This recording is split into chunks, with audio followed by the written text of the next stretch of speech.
5 साल का जो स्ट्रगलिंग टाइम था, कहीं आपको लगा गिव अप, ऐसा कुछ आया हो? मेरी फैमिली भी मुझे कहती थी कि यार आपसे नहीं होगा। फेलियर से एसोसिएट किया जाता था। You guys are a failure, that's what your reality is. ये फीडबैक्स मिलती थी ना, तो यकीन माने तकलीफ होती थी।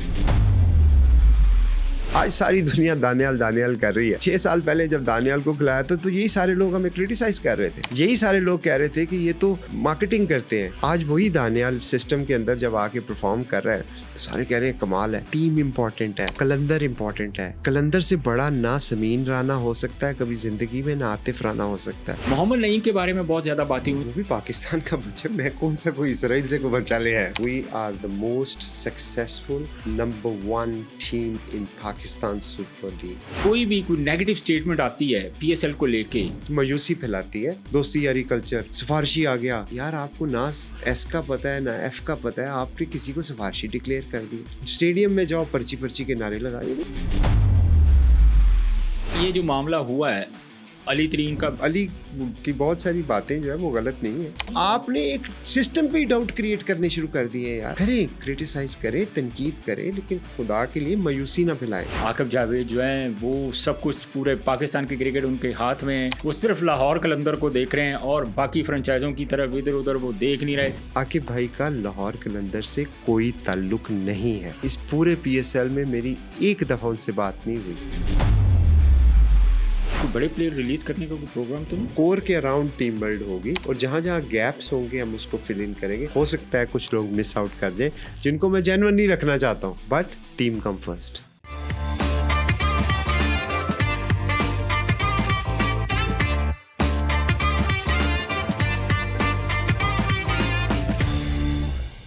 बिस्मिल्लाहिर्रहमानिर्रहीम। पब्लिक पॉडकास्ट में खुशामदीद। मैं हूं शाहनवाज खान और आप पब्लिक न्यूज़ का स्पेशल प्रोग्राम देख रहे हैं पब्लिक पॉडकास्ट। नाजरीन, पीएसएल के हवाले से आज मैं कुछ आपके साथ अपडेट्स भी शेयर करूंगा।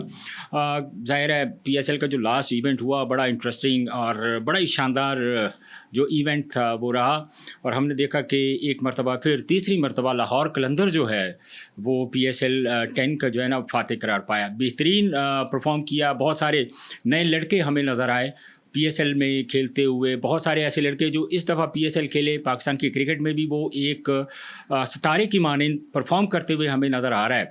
और स्पेशली मैं एक फ्रेंचाइज़ की बात ये इसलिए करता हूँ कि ये फ्रेंचाइज़ लाहौर कलंदर जिस तरह डेवलपमेंट के ऊपर, ग्रास रूट लेवल के ऊपर काम करती है। सो मैं एज ए क्रिकेटर या एज ए क्रिकेट तज्ज़ियाकार में हमेशा ये बात करता हूँ कि अगर बाकी जो हमारी फ्रेंचाइजीज़ थी अगर वो भी इस तरह मेहनत करती तो आज शायद पाकिस्तान की जो क्रिकेट है कुछ अरसे से हमें थोड़ी डिक्लाइन का शिकार नज़र आई, तो शायद आज हम भी बहुत सारे ममालिक से हमारी जो टीम थी वो बेहतर हमें नज़र आती।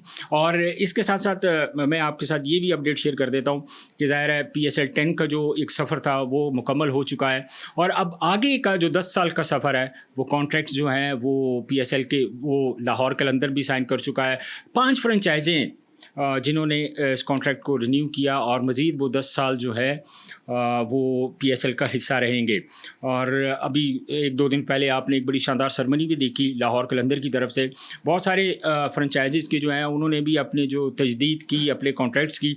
हमें वो सोशल मीडिया पे इतने प्रोमिनेंट नज़र नहीं आए जितनी एक ही फ्रेंचाइज़ लाहौर कलंदर हमें नज़र आई। इन सारी चीज़ों पर बात करने के लिए मैंने आज दावत दी है लाहौर कलंदर के ऑनर और मेरे बड़े भाई दोस्त समीन राना को। समीन भाई, बहुत शुक्रिया आपके वक़्त का। आप का मैं शुक्रिया किस तरह अदा करूँ, आप मुझे ये बताएं। नहीं शाहनवाज भाई, it's always a honour and a pleasure for me कि आपके साथ पॉडकास्ट करूं। और मेरी यकीन माने मुझे बड़ा मज़ा आता है आपके साथ पॉडकास्ट करने का, क्योंकि आपके जो क्वेश्चंस होते हैं ना मुझे इंजॉय करता हूं और मैं आपके बाकी पॉडकास्ट भी सुनता रहता हूं।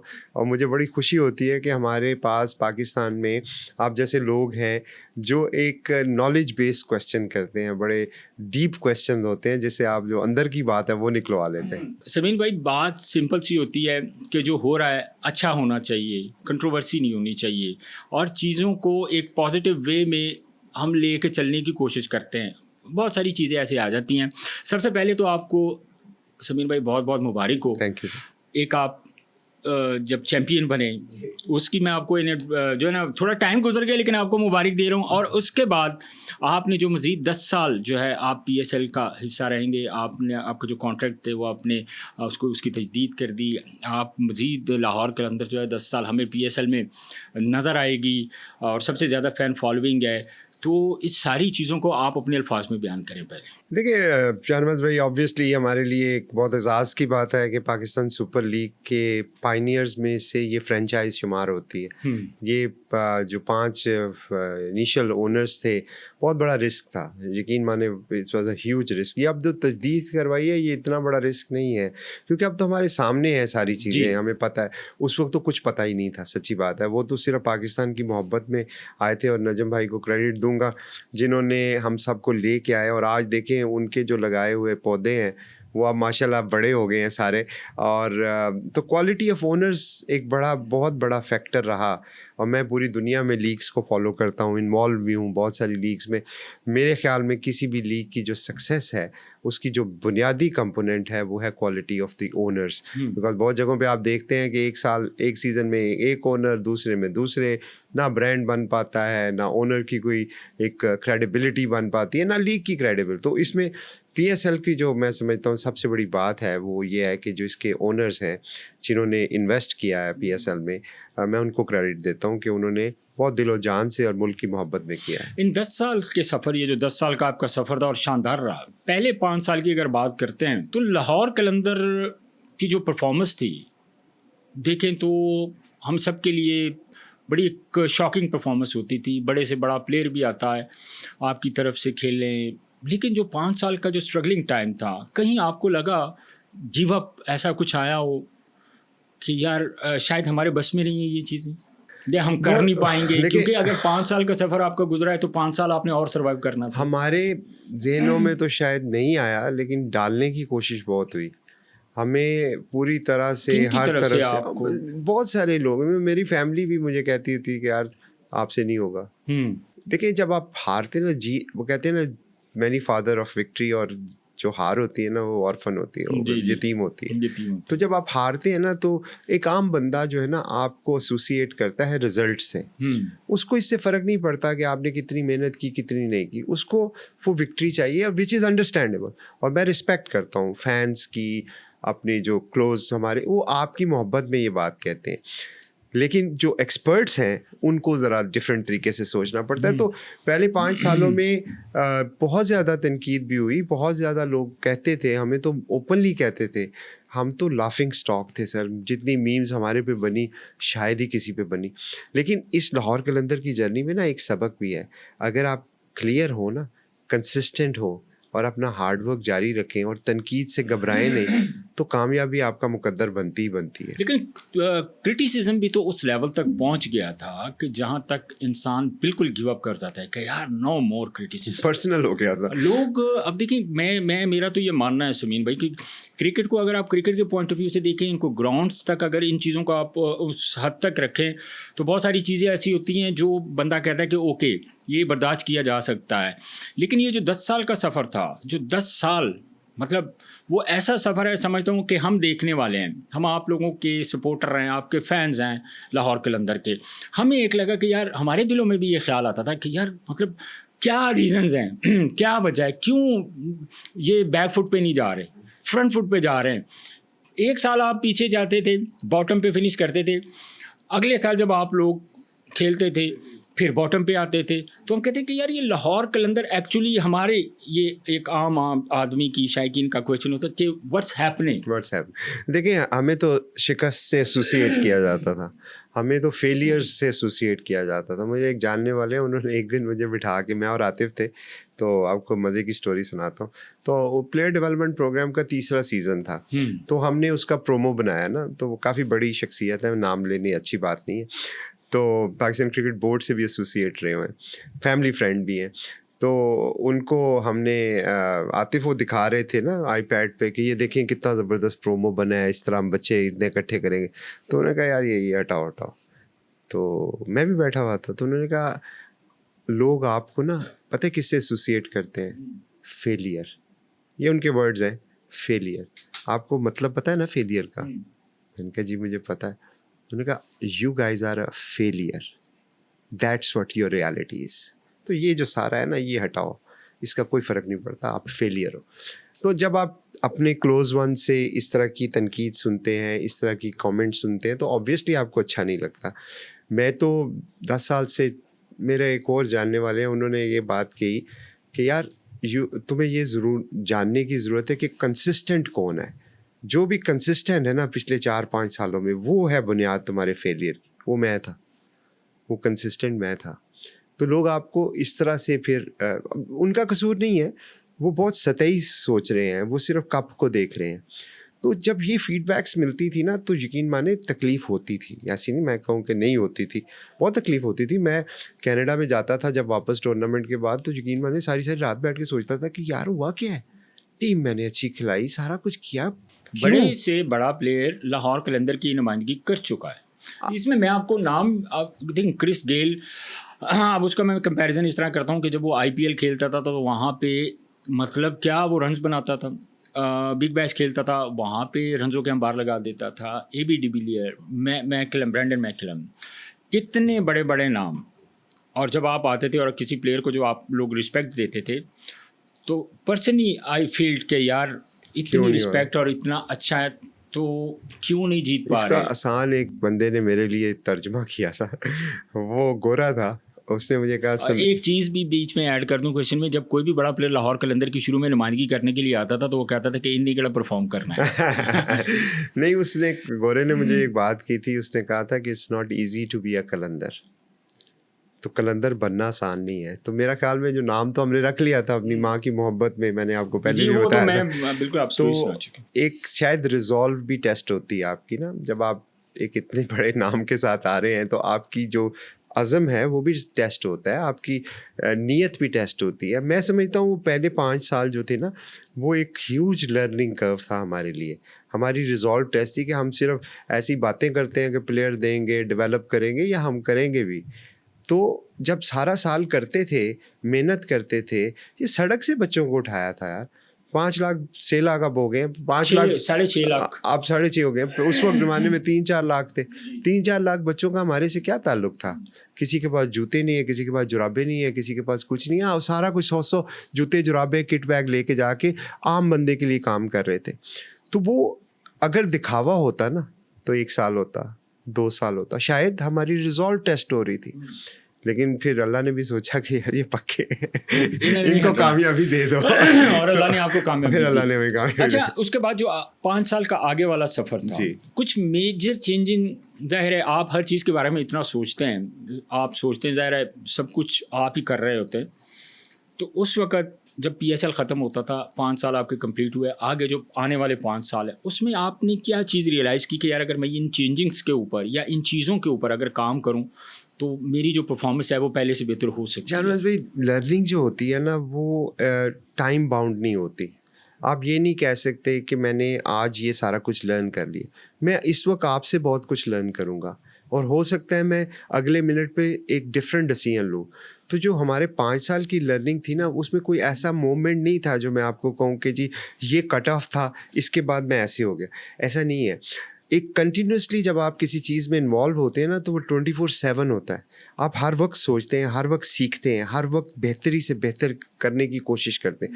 जो गलती हमने पहले सीज़न में की हमने दूसरे में नहीं की, दूसरे में नई गलतियाँ की, तीसरे में नई गलतियाँ की, चौथे में शायद पुरानी वाली गलतियाँ की। तो ये पूरा पैकेज है जो कंटिन्यूसली एवोल्यूशन है आपकी, आप सीखते हैं सीखते हैं। फिर जो मैं समझता हूँ जो मुझे इस ओवरऑल जर्नी में जो मैं, अगर आप मेरे से पूछें कि टर्न अराउंड टाइम क्या था, आई थिंक वो कल्चर की आइडेंटिफिकेशन थी। कल्चर लाइक कल्चर जब हमने अपनी टीम का कल्चर बनाने की कोशिश कर रहे थे ना तो वो बन नहीं रहा था। क्रिस गेल जब पहली दफ़ा आया ना तो क्रिस गेल बहुत बड़ा नाम है यार, मेरा मतलब कोई ताल्लुक नहीं था क्रिकेट से, और वो मैं उसका मैनेजर हूँ और मैंने उसको मैनेज करना है। And he is a super duper star. मुझे याद है मैं और आते खुद एयरपोर्ट लेने गए उसको, और हमने जनाब साहब उसके साथ बड़ा प्यार से मोहब्बत से, एक मैच के लिए आया था, मेहरबानी उनकी कि वो 4 मैच हमारे मोहब्बत और प्यार की वजह से खेल गए, लेकिन कनेक्ट नहीं था। देखिए जो चीज़ मिसिंग थी ना वो ये थी कि वो आ रहे थे मेलबर्न से। अब ये हमारे जो प्रोफेशनल क्रिकेट फ्रेंचाइज की होगी ना, इसमें connection is important, loyalties is important. How do you build the team culture, how do you build कि लोगों को आप अपने साथ कनेक्ट कैसे करते हैं, वो 2 दिन में नहीं हो सकता। 2 दिन में जो होता है ना वो प्रोफेशनली लोग बात करते हैं। हमें क्या चाहिए था, हमें चाहिए था दिल से, जो कलंदर दिल से की बात जी, करते हैं ना, बिल्कुल। वो दिल से एलिमेंट मिसिंग था। फिर हमने क्या किया कि हमने अपने स्टार्स बनाए। हमें ये था कि हमारे लोकल बच्चे जब स्टार्स बनेंगे तो उनकी ओनरशिप इस ब्रांड की उतनी ही होगी, शायद हमारे से ज़्यादा होगी जितनी हम। देखिए मैं और आतिफ थे ना, तो जब हारते थे, आतिफ क्रिकेट में ज़्यादा इन्वॉल्व नहीं है और मैं तो क्रिकेट में इन्वॉल्व था, आतिफ बिगर पिक्चर देख रहा होता है, मैं क्रिकेट को देख रहा हूँ। तो मुझे बड़ी तकलीफ़ होती थी, मुझे समझ नहीं आती थी कि क्या करूँ भाई, क्या सारा कुछ तो दे दिया। आप खुद, मैं आपको पता नहीं किसी को बताया था, पिछले 10 सालों में एक प्रैक्टिस सेशन मैंने मिस नहीं किया आज तक, ऑप्शनल भी। मेरा क्या काम था, बट मैं ग्राउंड में होता हूँ। अच्छा, इस ड्यूरेशन में कभी आपके जहन में ये ख्याल आया कि यार किसी, अगर मैं इस प्रॉब्लम में हूँ, मुझे कुछ थोड़ी गाइडेंस चाहिए, तो कभी किसी लेजेंड से मशवरा करने का जहन में नहीं आया? 100% नहीं, आप दुनिया का कोई बंदा नहीं सर जो मैंने छोड़ा हो। मैंने दुनिया के महिला जयवर्धने, स्टीवन फ्लेमिंग, जितने बड़े बड़े नाम है, पैडी ओप्टन, टॉम मूडी, वो जो थे कोचेस थे, इनके इंटरव्यूज भी किए, इनसे पाकिस्तानी बातचीत लेजेंड भी से की। इनसे बात करना? पाकिस्तानी लेजेंड से भी बात हुई, वो बहुत सारे हमारे आकिब भाई तो फिर हमारे साथ ही जी, थे। वो तो आपके साथ ही हमारे थे। पास तो आकिब भाई की सूरत में तो एक ऑलरेडी एक लेजेंड था। फुल टाइम इंसान था ना, तो मैं उनके अलावा भी मेरी कोशिश होती थी कि हो सकता है आकिब भाई ना वो चीज़ जानते हो, पॉसिबल है ना, एक Yes, इंसान है everything वो। is possible. तो इंटरनेशनल अरेना में क्या हो रहा है, फ्रेंचाइज क्रिकेट में क्या हो रहा है।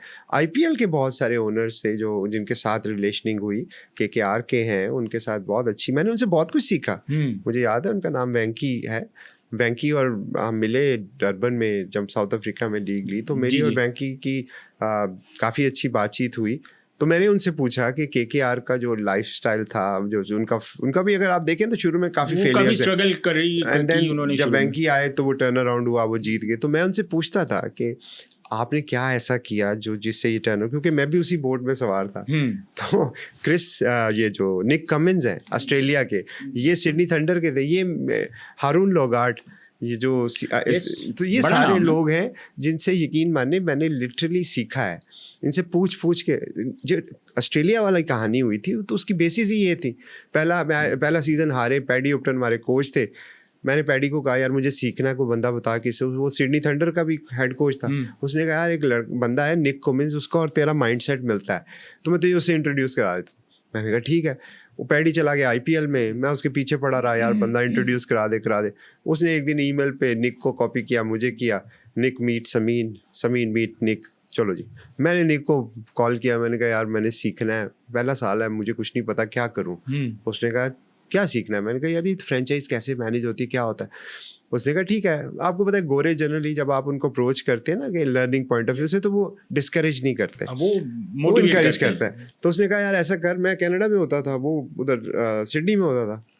उसने कहा हर संडे ना मेरे पास आधा घंटे की एक विंडो है, तो मैं तेरे से बात कर लूँगा ना एक आध संडे में। मैं कहा ठीक है। पहला संडे हुआ, उस वक्त जूम नहीं होता था, स्काइप होता था। तो स्काइप पे मैंने उसके साथ कॉल की, मैंने उसे बताया कि मैं ये मेरा बैकग्राउंड इस तरह मैंने किया, मैंने टीम ऐसे मैनेज की, वो अपना बताता। फिर उससे इवेंचुअली उसने कहा यार समीन तूने कुछ गलत नहीं किया। मैं कहा मैं जीता क्यों नहीं। Now that is the question which everybody was asking and I was asking. तो आसान नहीं है इसका जवाब ढूंढना। फिर हमने वहाँ से 3 महीने, मैं और वो निक, हर संडे को आधे घंटे की कॉल होती थी 3 महीने तक। ये पहले सीजन की बात है? पहले सीजन के बाद। अच्छा, पहले सीजन के बाद। लेकिन उसके बाद तो फिर आपको 4 साल लग गए। नहीं, देखिए लर्निंग की मैं वही कह रहा हूँ ना, कट ऑफ नहीं होता। ये कोई मंत्र नहीं है कि कोई आपको पढ़ा देगा। आज जब हम 10 साल बाद अल्हम्दुलिल्लाह, मैं अल्लाह का जितना शुक्र अदा करूँ कम है, जिस पोजीशन पे बैठे हैं ना, इसके पीछे बहुत लंबी स्ट्रगल है। यही तो मैं जानता हूँ। और वो स्ट्रगल ओवरनाइट नहीं आती। देखिए कोई ऐसा दम दरूद का पानी नहीं है कि मैं घोट के पी लूँ और मुझे सारा कुछ समझ आ जाए। एक्सपीरियंस और लर्निंग टाइम के साथ आती है। तो निक ने 3 महीने बाद मुझे कहा कि समीन यार सारा कुछ तो तुझे पता है, मुझे भी पता है, अब तू और क्या सीखना चाहता है। मैंने कहा मैं कुछ नहीं सीखना चाहता, मैं पार्टनरशिप करना चाहता हूँ। This is where the player development program contract came into play. जो हारिस रोव ऑस्ट्रेलिया गया, उस्मान कादिर ऑस्ट्रेलिया गया, उसकी बुनियाद यहाँ से डली थी। निक कमिंस के साथ बात कर फिर मेरा एक ऑब्वियसली अपना पर्सनल ड्रीम भी था कि कभी ज़िंदगी में क्रिकेट बनना चाहता था, बन नहीं सका, नहीं बन सके। तो हारिस रऊफ की सूरत में वो जो ख्वाब नहीं पूरे कर सका था वो उसकी सूरत में करने की कोशिश कर रहा था। पर्थ में उसको बॉलिंग करता देखना चाहता था। हारिस रऊफ तो उस वक्त नहीं था, बट कोई पाकिस्तानी बच्चा जो, मैं भी तो उसी तरह का था ना, किसी स्टेज पे हमें नहीं मौका मिल सका, लेकिन अल्लाह ने तौफीक दी कि कलंदर्स के थ्रू हम वसीला बन गए। किसी का भी बन जाए, हारिस रऊफ हो, सलमान हो, इरशाद हो, सलमान मिर्ज़ा हो, मोहम्मद नईम हो, दानियाल हो, आज सारी दुनिया दानियाल कर रही है। 6 साल पहले जब दानियाल को खिलाया था तो यही सारे लोग हमें क्रिटिसाइज़ कर रहे थे, यही सारे लोग कह रहे थे कि ये तो मार्केटिंग करते हैं, इश्तिहारी प्लेयर बनाते हैं। आज वही दानियाल सिस्टम के अंदर जब आके परफॉर्म कर रहा है तो सारे कह रहे हैं कमाल है। यही नईम है जिसको कोई नहीं पूछता था। ये बड़ा इंटरेस्टिंग पॉइंट है आपका, इसकी तरफ मैं भी आता हूँ। मैं पहले थोड़ी इस चीज़ें, जो 5वां साल था उसके दौरान आपकी जो फतूहात का सिलसिला था, आप जिस ट्रैक पे आप 5 साल आपने स्ट्रगल की, और उसके बाद जो 6ठा साल आपका आता है, वहाँ से हमें लाहौर कलंदर टोटली डिफरेंट नज़र आई। और इन 5 सालों में लाहौर कलंदर ने 3 बार टाइटल अपने नाम किया है। जी, बेसिकली अगर आप इसको जर्नी को सीक्वेंस में देखें ना, तो पहले 4 साल शिकस्त, बॉटम, 5वां साल फाइनल, 6ठा साल फिर बॉटम, और फिर 7वां 8वां विक्ट्री, 9वां बॉटम, 10वां विक्ट्री। सो ये जो सी सॉ है हमारा चलता रहा। तो पहले 4 साल की लर्निंग के बाद कुछ चीज़ें समझ आई, वो हमने जब इम्प्लीमेंट की। देखिए, क्रिकेट में रिजल्ट गारंटी नहीं होते, हो ही नहीं सकते, इसीलिए ये गेम हमें पसंद है। तो हार को एक्सेप्ट करने का आर्ट हर किसी को नहीं आता, जिसको आता है ना वो विनर है।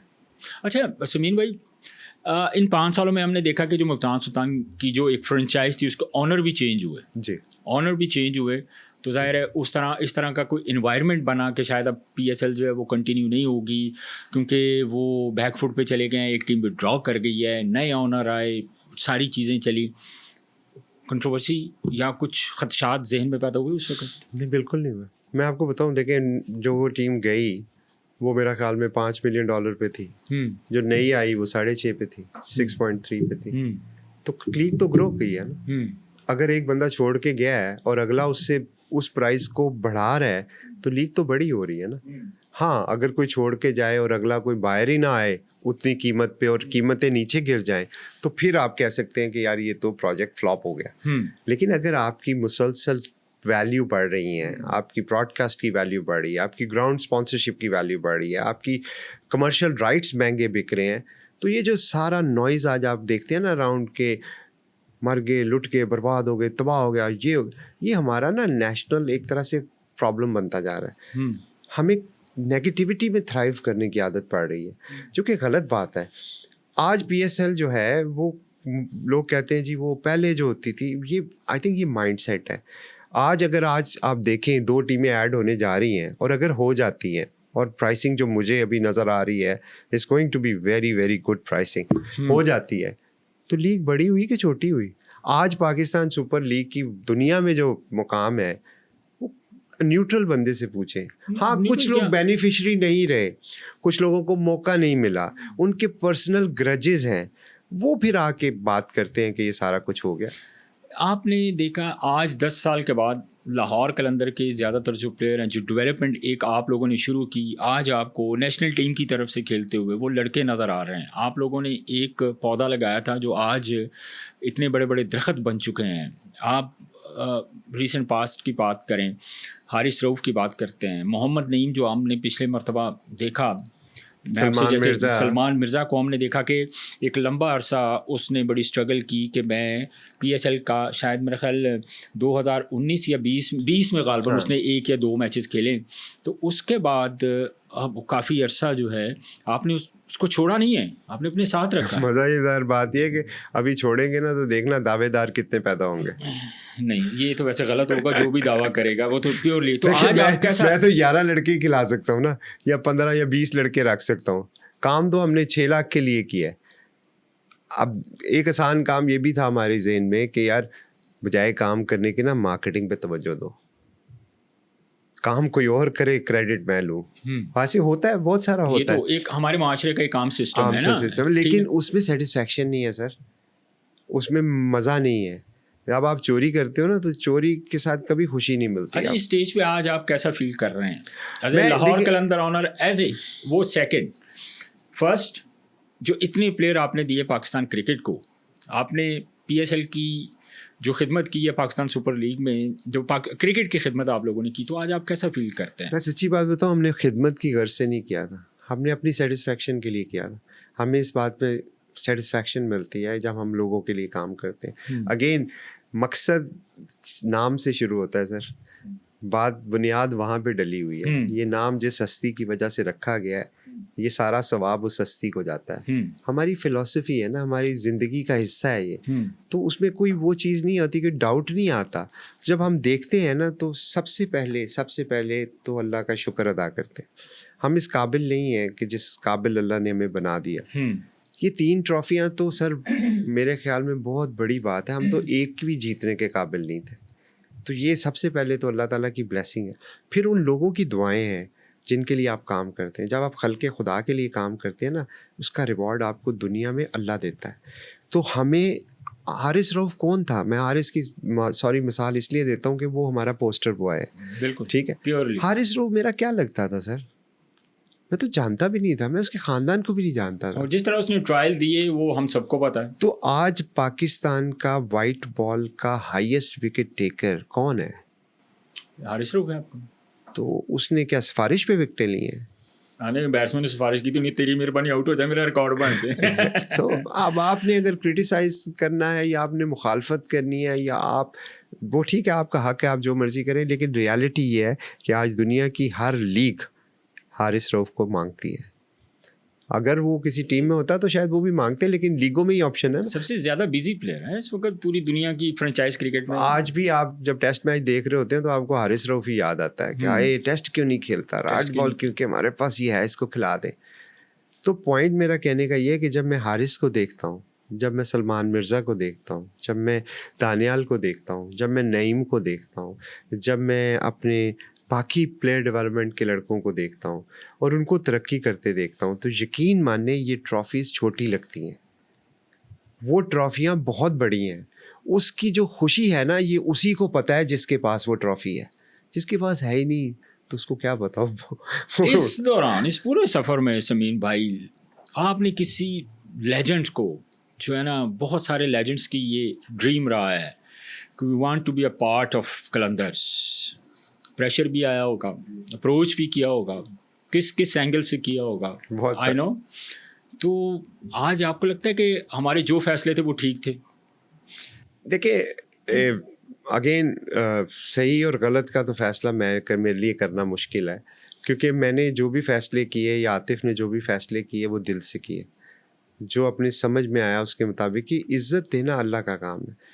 आप जिस तरह क्रिस गेल थे, मैंने आपको भी बात बताई कि उनके साथ इतना उनके साथ एक प्यारा ताल्लुक़ है कि वो एक मैच के लिए आए, 4 मैचेस खेल गए और उनका ख्याल था कि अगले साल कलंदर्स में वो होंगे, बट अगले साल वो नहीं थे, तो उससे वो नाराज़ भी हुए थे। उन्होंने मुझे एक मैसेज भी भेजा था जिसे मैंने उनको बाद में अपनी पोजीशन भी देखे। इंडिविजुअल से ज़्यादा टीम इम्पोर्टेंट। आपने क्रिकेट में ये टर्म सुनी होगी, team come first. Team come first. तो ये मुश्किल होता है, अपने इमोशनल, अपनी पर्सनल प्रेफरेंसेस को साइड पे करके टीम के इंटरेस्ट को देखना बहुत मुश्किल काम है। और स्पेशली उस वक्त ज़्यादा मुश्किल है जब आप एक बड़े ओहदे पे बैठे हों, जब आप ओनर हो टीम के। आपको कौन चैलेंज करेगा? कोई भी नहीं, आप ऑल इन ऑल है, whatever you want to do you can do. वहाँ पे अपने ऊपर एक ऐसा डिसिप्लिन लाना कि आप अपने इमोशंस को डिस्कनेक्ट कर सकें और वो डिसीजन ले सकें जो टीम के लिए, मैं समझता हूँ वो हमारी सबसे बड़ी स्ट्रेंथ है। अगर आप मेरे से एक स्ट्रेंथ पूछें तो वो थी। तो क्रिस गेल को ना रखने के बिहाइंड रीज़न कुछ ऐसी नहीं थी, सिर्फ टीम कम्बिनेशन था।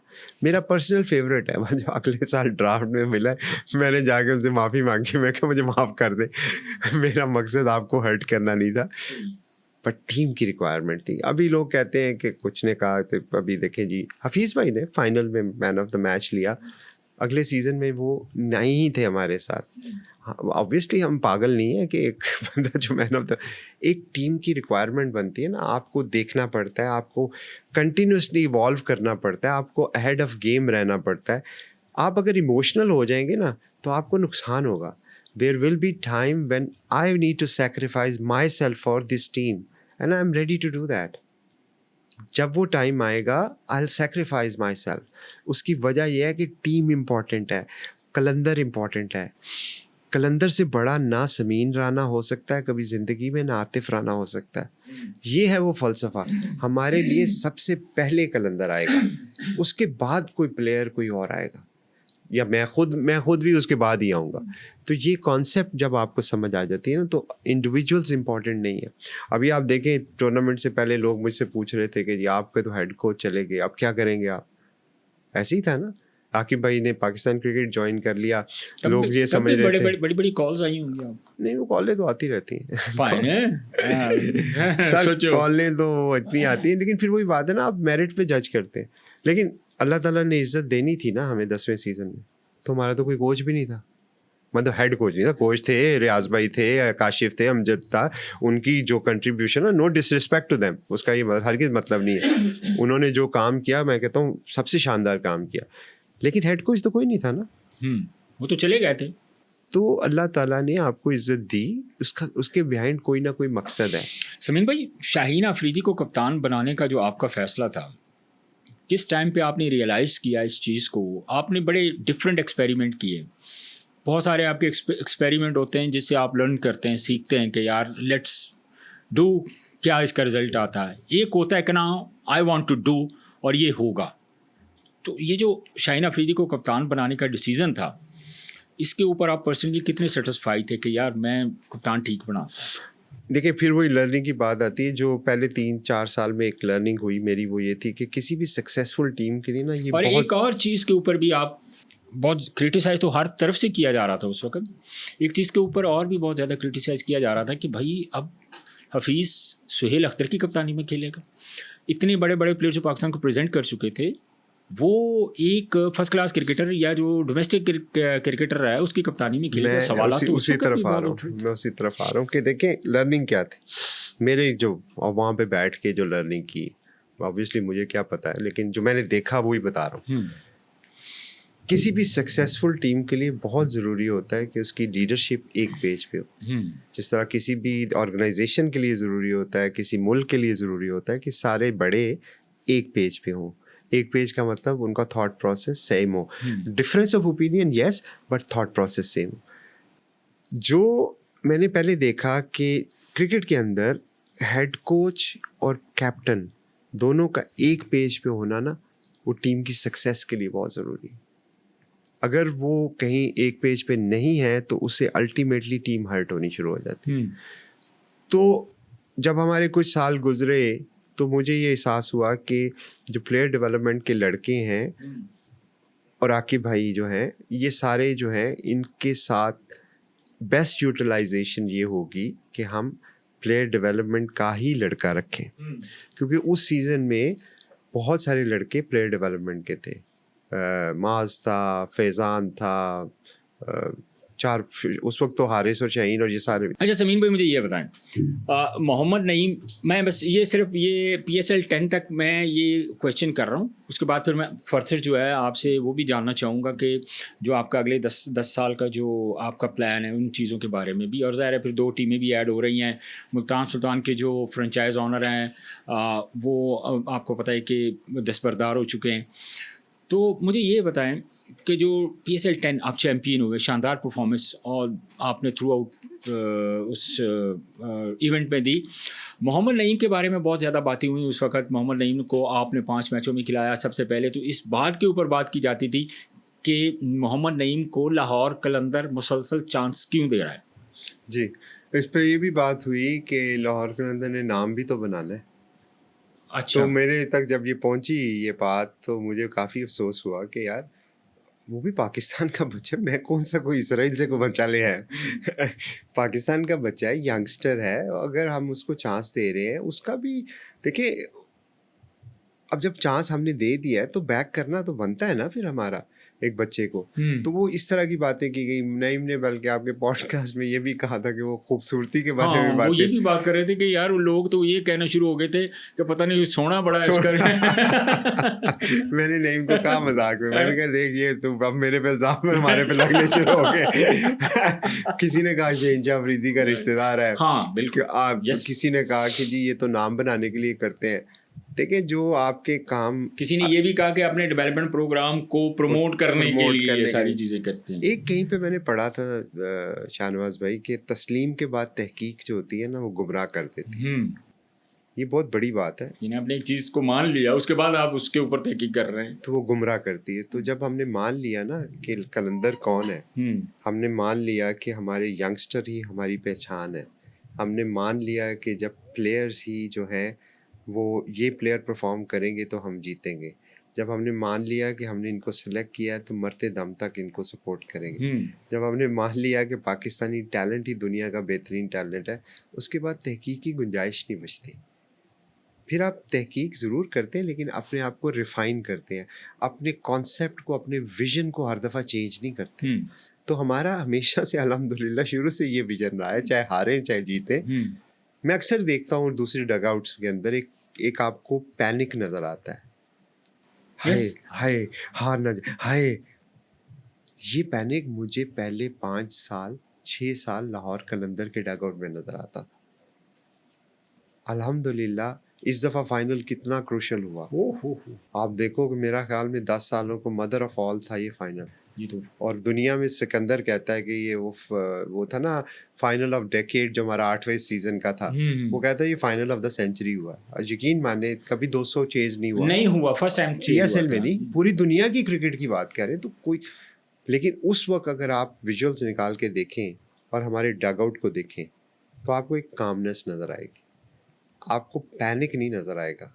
ये है स्ट्रेंथ लाहौर के अंदर की, और ये बनी है ओवर द ईयर्स, फेलियर्स देख के, मार खा के, मजाक बन के, तज़ीक बन के, खंदा पेशानी से चीज़ों को एक्सेप्ट करके। आपने देखें हार जो होती है ना वो बहुत मुश्किल होती है। मैं आपको बताऊं, आप पैसे भी लूज़ कर रहे हैं क्योंकि फाइनेंशियल मॉडल स्ट्रगल कर रहा है, आप अपने कैरियर, अपनी ज़िंदगी, अपना सारा कुछ लगा रहे हैं इसके ऊपर, और उसके बाद लोग भी आपको क्रिटिसाइज़ कर रहे हैं, बुरा भला कह रहे हैं।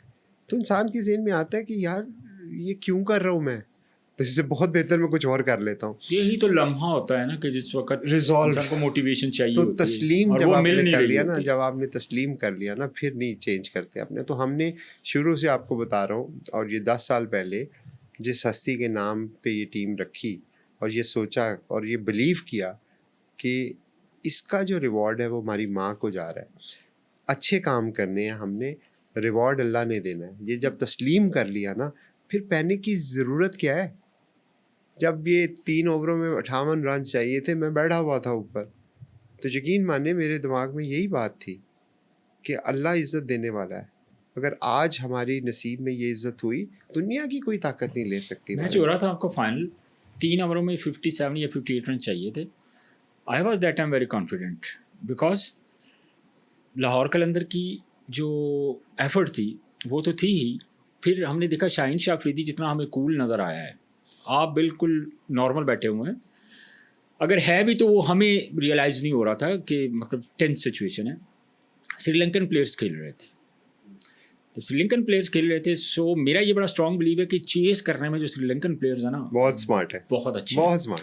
और जिस तरीके से राजा पाक्सा जिस तरह वो खेल रहे थे, और उनके साथ ये जो खुशहाल था, खुशहाल जिस तरह खेल रहा था, तो मैंने उस वक्त ये चीज़ रियलाइज़ की। मैंने कहा अगर यार ये खेल रहे हैं ना, पीछे मेरे पास प्लेयर कौन है, आपका मोहम्मद आसिफ अली जो है वो अनफिट हो गया था, ठीक है, पीछे सिकंदर रजा था, इखलाक था, सिकंदर था, इखलाक था। तो मैंने कहा कि इखलाक तक तो शायद बात ना जाए, लेकिन मुझे बड़ा स्ट्रॉन्ग यह है कि खुशहाल जो है, ये जो आपका लेफ्ट हैंड बैट्समैन था, ये रन्स कर देगा। हम इतनी टेंशन में पड़े हुए थे, कुछ समझ नहीं आ रहा था, मतलब पसीना, मुझे पर्सनली, मैं अपनी आपको फीलिंग्स बता रहा हूँ। तो उस वक्त जो हीट मोमेंट था, जो इतने थे, सबसे स्ट्रॉन्ग बिलीव उस वक्त आपके माइंड में क्या चल रहा था, किस चीज़ में सबसे ज़्यादा स्ट्रॉन्ग आप लोगों का बिलीव था? 2-3 चीज़ें थी, और मेरे माइंड में तो सिर्फ ये था जो मैंने आपको बताया। स्ट्रेटेजिक टाइम आउट जब हुआ ना, तो मैं अंदर गया था, तो जब स्ट्रेटेजिक टाइम आउट होता है तो मैं अंदर जाता हूँ। तो मैं अंदर गया तो कुशल और राजापक्षा खेल रहे थे और राजापक्षा जो थे, हालांकि उन्होंने पिछले 2 मैचेस में मैच जितवाए हुए थे, बट उस प्रेशर में थोड़ा सा वो स्ट्रगल कर रहे थे। जो रन रेट चाहिए था वो उनसे हिट लग नहीं रही थी। तो एक थोड़ा सा पैनिक आ रहा था हमारे ड्रेसिंग रूम में भी ना, because everybody and I am sure Raja भी आल्सो वांटेड, वो भी कोशिश कर रहा था। फहीम ने बॉलिंग अच्छी की उस दिन और उसकी जो लग नहीं रही थी ना, तो मैं जब अंदर गया तो मुझे याद है कि अंदर काफ़ी स्ट्रेस था। वो ट्राई कर रहे थे और तो मैंने एक, मुझे याद है उसके शाहीन और मैं थे, हमने अंदर जाके एक बात की थी कि वी नीड 4 बाउंड्रीज, 5 ओवर है, we need 4 boundaries and we are there, don't panic.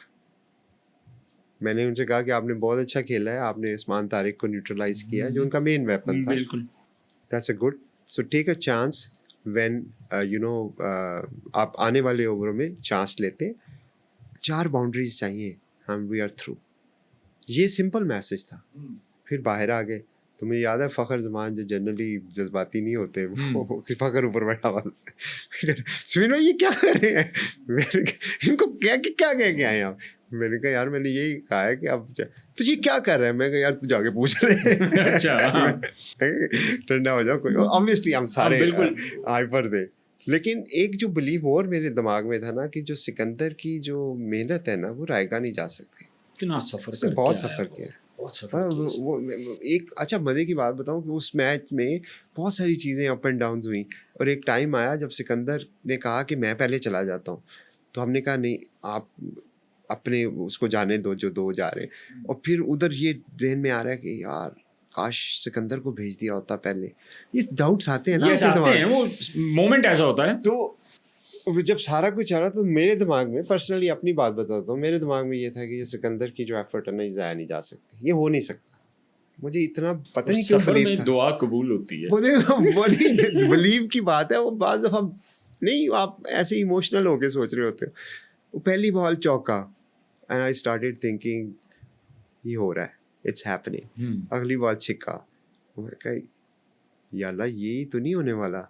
एक खौफ, एक डर, एक होप, वो एक अजीब सा एक रिएक्शन होता है आपका जो अंदर चल रहा होता है और आप सोचते हो कि नहीं दिस इज़ इम्पॉसिबल, ये नहीं हो सकता, लेकिन आपके दिल में होता है काश ये हो जाए।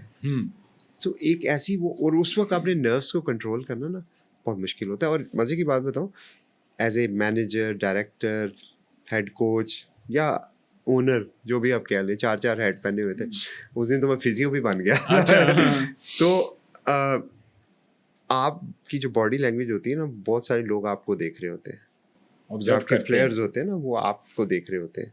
सो आपका स्पॉट रहना बहुत ज़रूरी होता है। जब ओनर रिएक्शन देता है ना, या head of the family reaction देता है, आप इसको इस तरह समझ लें, एक ख़ानदान के अंदर जब कोई टेंस सिचुएशन आए और आपके बाप या आपका जो सरबराह जो है वो इमोशनल हो जाए, तो उस डिसीजन का क्या होगा? गलत, मामला डिस्टर्ब हो जाता है। उसको काम रहना, चाहे अंदर उसके पता नहीं कितनी बड़ी जंग लगी हो, वो फेस जो आपका है ना वो आपको इंप्रेशन बहुत फर्क पड़ता है, तो उससे टीम के अंदर आपके कॉन्फिडेंस भी आता। तो Shaheen is very good in that. Shaheen बैठा हुआ था, कूल नजर आ रहा था ये है लीडरशिप की क्वालिटी जो मैं बात करता हूँ, उसके अंदर जो इनबिल्ट है। और उसके अंदर क्या चल रहा था मुझे पता है, वो जिस तकलीफ से गुजर रहा था वो मुझे पता है, क्योंकि हम पूरे सीजन एक समझ ले कि वो कहता था मेरे फायर इन माई बैली, शाहीन की, he was so determined to do things well, because और एक बात उसको बहुत रिडिक्यूल भी किया गया था। एक बात उन्होंने बड़ी मज़ेदार की शाहीन अफरीदी ने, जब आप लोग कराची से हारे थे, हाँ, तो उन्होंने कहा कि इंशाल्लाह हम इनके साथ मिलेंगे आगे सेमीफाइनल में, मतलब आगे जो प्ले ऑफ में, सॉरी उन्होंने कहा कि प्ले ऑफ में मिलेंगे हम कराची से। और वो जो जज्बा, और मुझे वहाँ पे लगा समीर भाई के शाहीन अफरीदी इस वक्त आई डोंट नो कि कितना को अग्रेसिव हो चुका है और कितना वो, मतलब जिसे आप कहते हैं कि जीत की तलाश में वो कुछ भी कर जाएगा। ये मुझे बड़ा ये जो है ना, जो एप्रिसिएशन मुझे एक चीज़ की और मिली बड़ी, कि उसका जो कॉन्फिडेंट होना था। देखिए, आप लेजेंड ना किसी वजह से बनते हो। आप एक अच्छे प्लेयर होते हो और आप एक लेजेंड बनते हो। लेजेंड किसी वजह से बनते हो, आपके कुछ कैरेक्टरिस्टिक होते हैं।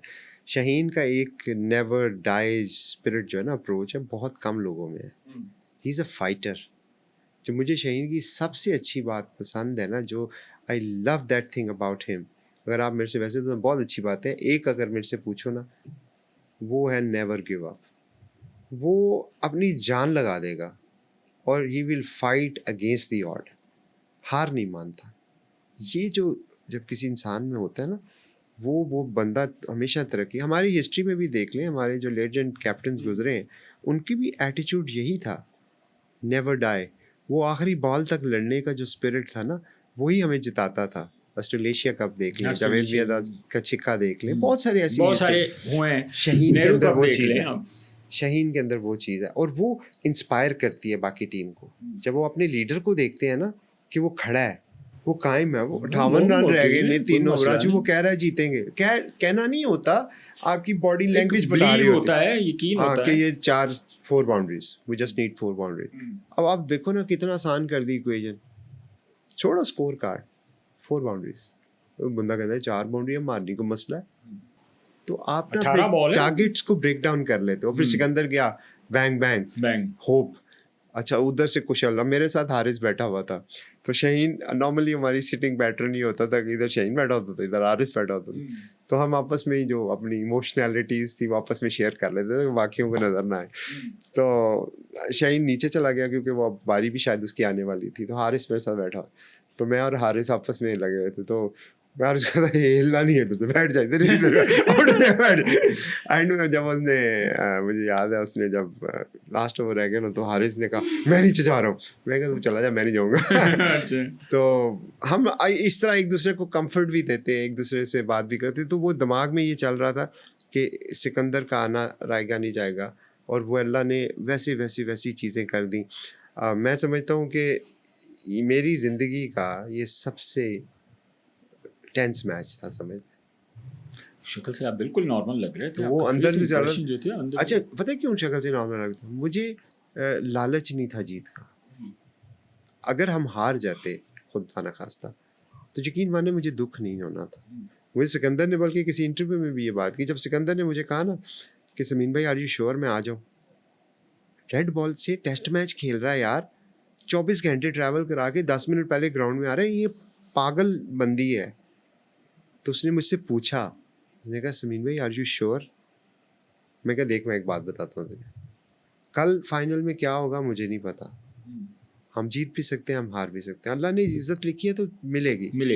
लेकिन मुझसे ये बर्दाश्त नहीं होगा कि मेरे हाथ में इख्तियार था, मुझे पता है इस सीज़न में तुम्हारी कंट्रीब्यूशन क्या है, मैं तुम्हें बुला सकता था और मैंने तुम्हें नहीं बुलाया और कप उठाया, ये तकलीफ़ देगा।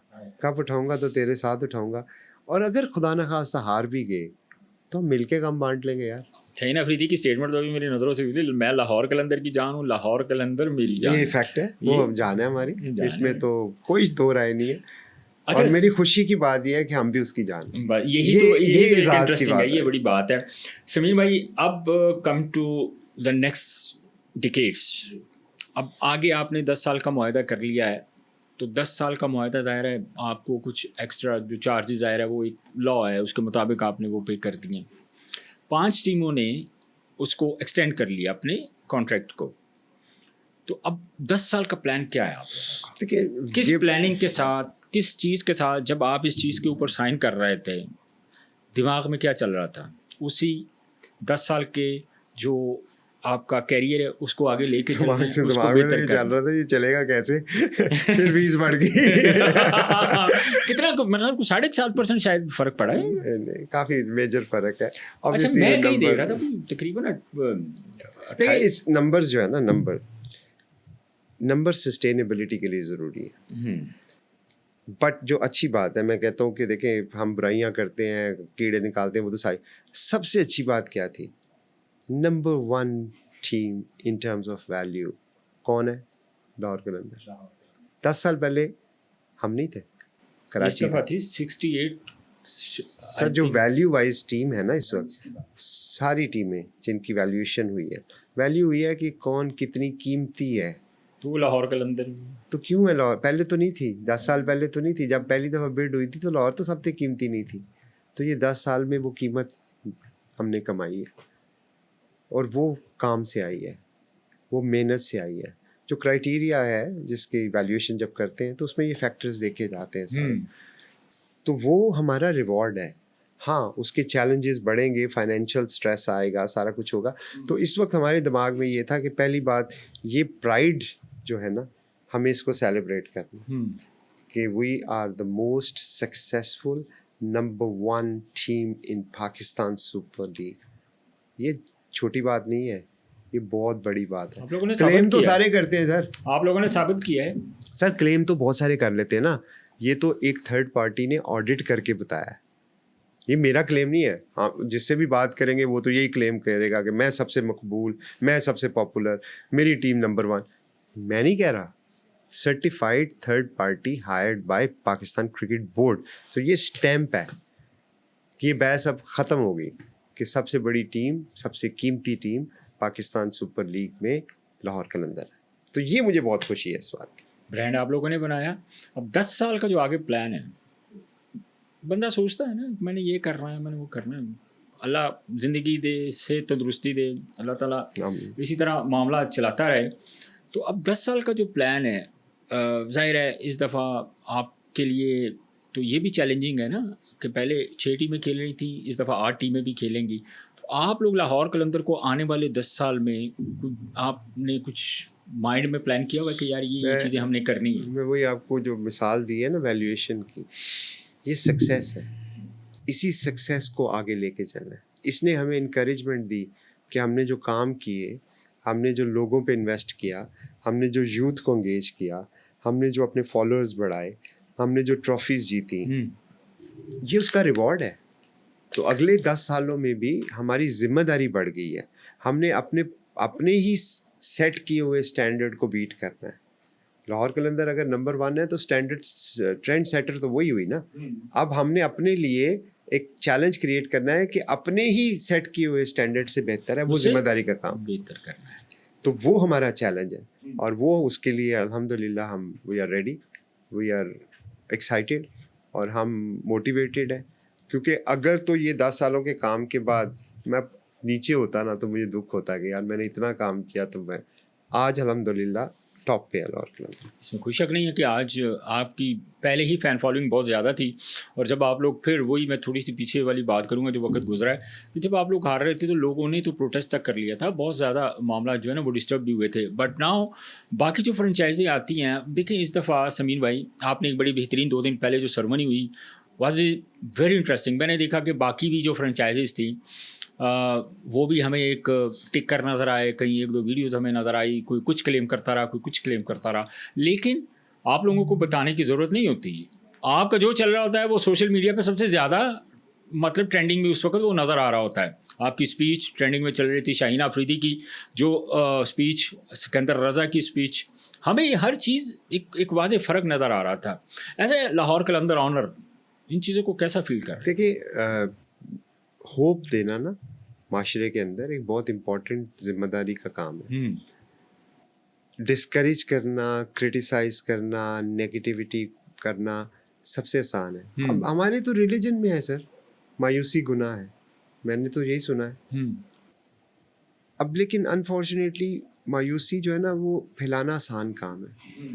अभी आप कुछ अर्सा पहले देख लें, बहुत सारी बातें हो रही थी कि पीएसएल को ये हो गया, पीएसएल को वो हो गया, पीएसएल को ये हो गया, तबाह हो गई, बर्बाद हो गई, बस ख़त्म हो गया सारा कुछ। ऐसे ही हो रहा था ना, प्लेयर नहीं आ रहे, ये कर दो, वो एकदम कर डाउन दो। था। ये आपकी सेरेमनी हुई है तो चीज़ें फिर बहुत जो है ना आसमान तक पहुंच गई। इसलिए कि उम्मीद पे दुनिया कायम है ना सर, होप तो नहीं छीन सकते आप लोगों की। चैलेंजेस होते हैं, किस जगह पे चैलेंज नहीं होता, किस जगह पे कमियां नहीं होती। अल्लाह की ज़ात सिर्फ ऐसी है जिसमें कोई कमी नहीं, हम सब में कमी है।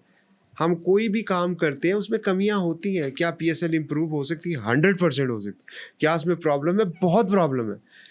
क्या फाइनेंशियल मॉडल बेस्ट है? बिल्कुल नहीं है। क्या मेरी वैल्यूएशन जो थी मैं उससे बहुत खुश हूँ? ऐसी बात नहीं है।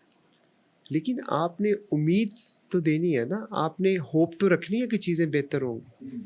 होप के लिए ज़रूरी है, देखें आप एक प्रिविलेज पोजीशन पे बैठे, ये जो हम 6 ओनर्स हैं, अली तरीन समेत हम 6 ओनर जो 10 साल रहे हैं, हम लोगों के ऊपर ये जिम्मेदारी भी है कि हमने जो फैंस हैं उनको उम्मीद देनी है, वरना तो फिर वो बेचारे, क्योंकि हमारे पास तो इन्फॉर्मेशन है ना, अगर हम उनकी उम्मीदें तोड़ेंगे तो फिर चीज़ें कैसे चलेंगी? पाकिस्तान का एक ही प्रोडक्ट है, वो बर्बाद होगा। किसी भी फ्रेंचाइज ओनर के मुंह से जो अल्फाज निकलते हैं ना, वो बड़ी अहमियत रखते हैं।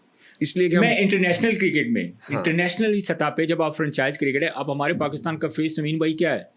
हमारे पाकिस्तान का PSL, BBC की रिपोर्ट थी कि दुनिया में सेकंड टाइम के ऊपर जो ना सेकंड सबसे ज़्यादा व्यूवरशिप है, बिल्कुल उनकी थी पता नहीं कितने 100 मिलियन जो व्यूवरशिप है वो PSL से आई है। सर, मैं बाहर रहता तो हूँ। जब इस तरह की सिचुएशन में अगर कोई नेगेटिव स्टेटमेंट आती है PSL को लेके, मायूसी फैलाती है।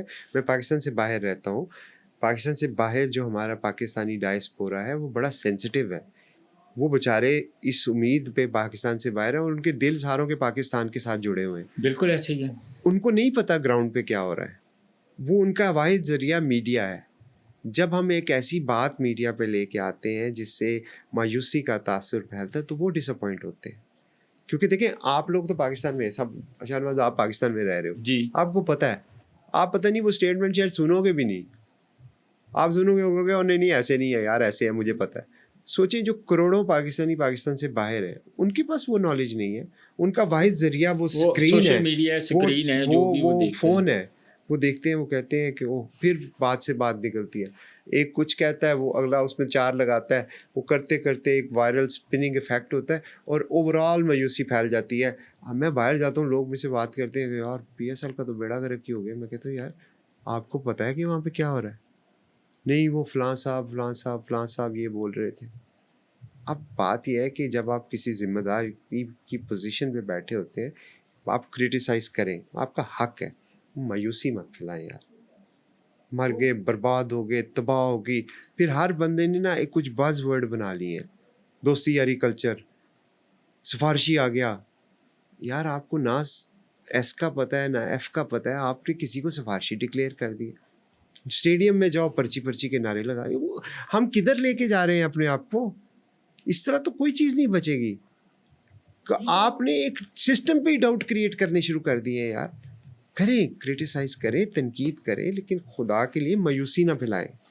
अब मुझे ये बताएं समीर भाई, क्या ये जो मामला हुआ है अली तरीन का, मैं अगर पर्सनली अगर आप मुझसे पूछे ना, तो मैं आपसे ये question as a franchise owner कर रहा हूँ, क्योंकि कि बेहतर मामला क्या है। आप सजेस्ट करते हैं कि अगर इन मामलात को हम मीडिया की बजाय अगर इंटरनली इन चीज़ों को देखते, सिटिंग होती, चीज़ों को सॉर्ट आउट करते, तो ज़्यादा बेहतर नहीं था? देखिए, ऑब्वियसली अली जो कर रहे हैं वो माशाल्लाह एक बहुत पाकिस्तान के रिनाउंड बिजनेसमैन हैं, माशाल्लाह समझदार हैं, फ्रेंचाइज के ओनर हैं, मुल्तान सुल्तान सबसे महंगी, और उनकी बड़ी कंट्रीब्यूशन है। पाकिस्तान सुपर लीग को जो इतने साल चलाया है उसमें अली का बहुत बड़ा रोल है। जिस तरह मुल्तान 4 फाइनल्स खेली है, बड़ी बात है, बहुत बड़ी टीम है। बट मेरा इस सारे मामले में एक तो मेरी ओपिनियन में, ऑब्वियसली मैं किसी के बिहाफ पे तो कुछ नहीं कह सकता, और मेरी रिस्पेक्ट है अली के लिए बहुत ज़्यादा, लेकिन बात यह है कि अभी तक Ali is the owner of Multan Sultan मेरे नज़दीक। बाकी सोशल मीडिया पे क्या चल रहा है क्या नहीं चल रहा मुझे नहीं पता, और legally he is the owner and I will take him as an owner, और hopefully he will be with us. आप देखेंगे। लेकिन मैं यही तो बात कर रहा हूँ कि अगर इंटरनली इन चीज़ों को बैठ के डिस्कस होती हैं चीज़ें, बहुत सारे मामला जो हैं, बहुत सारे मसले हो जाती हैं, फ्रस्ट्रेशन ज़्यादा हो जाती है, और अली की बहुत सारी बातें जो है वो गलत नहीं है। हाँ, उस पर मेरा एक पॉइंट ऑफ व्यू ये है कि अगर तो पब्लिकली बात करने से बेहतरी आ जाए तो सब मिल के करते हैं, लेकिन क्या बेहतरी? आपकी ऑर्गेनाइजेशन है, आपका एक लेट से आपका इख्तलाफ है एक चीज़ से, आप कहते हैं कि ये जो टीम है, मेरी प्रोडक्शन की जो टीम है, ये नहीं ठीक। हल क्या है? इनको ठीक करें अल्टीमेटली। तो आप ट्वीट करेंगे या आप अपने जो सरबराह है उससे बात करेंगे? जाहिर है सरबराह से बात करेंगे भाई, ये चीज़ें ठीक करें। अगर नहीं ट्वीट ठीक होंगे फिर आप क्या करेंगे? आप कंटिन्यू टू फाइट, आप अपना पॉइंट ऑफ व्यू प्रूव करेंगे ना लोगों को। मेरा ये थॉट है, मैं ये नहीं कह रहा कि उनका सही है या गलत है, मेरा थॉट ये है कि अगर मेरा एक, देखें ये कोई पॉलिटिक्स नहीं है, ये कोई पब्लिक ओपिनियन पोल नहीं हो रहा, ये एक कमर्शियल कॉन्ट्रैक्ट है between us and Pakistan cricket board. और मोहसिन साहब के तो हम सारे फ़ैन हैं, ठीक है, हमें प्रॉब्लम है PSL से ना, कि PSL की मैनेजमेंट नहीं ठीक, तो आप उसके लिए फिर उसके लिए चेंज के लिए फाइट करें ना, उससे बात करेंगे तो कुछ होगा ना। अगर हम मैं अपना पॉइंट ऑफ व्यू, मैं किसी की वो नहीं कह रहा कि उनका पॉइंट ऑफ व्यू सही नहीं है या मेरा पॉइंट ऑफ व्यू सही है, this is how I think.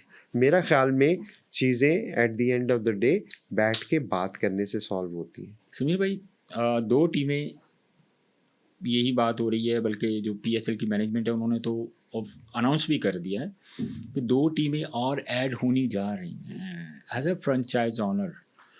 हम क्या सोच रहे हैं कि 2 टीमें ऐड करके क्या हमें क्वालिटी ऑफ क्रिकेट के ऊपर फोकस करना चाहिए था, या हमें क्वांटिटी की तरफ जो है जाके देखिए वो चीज़ें बेहतर करनी चाहिए थी?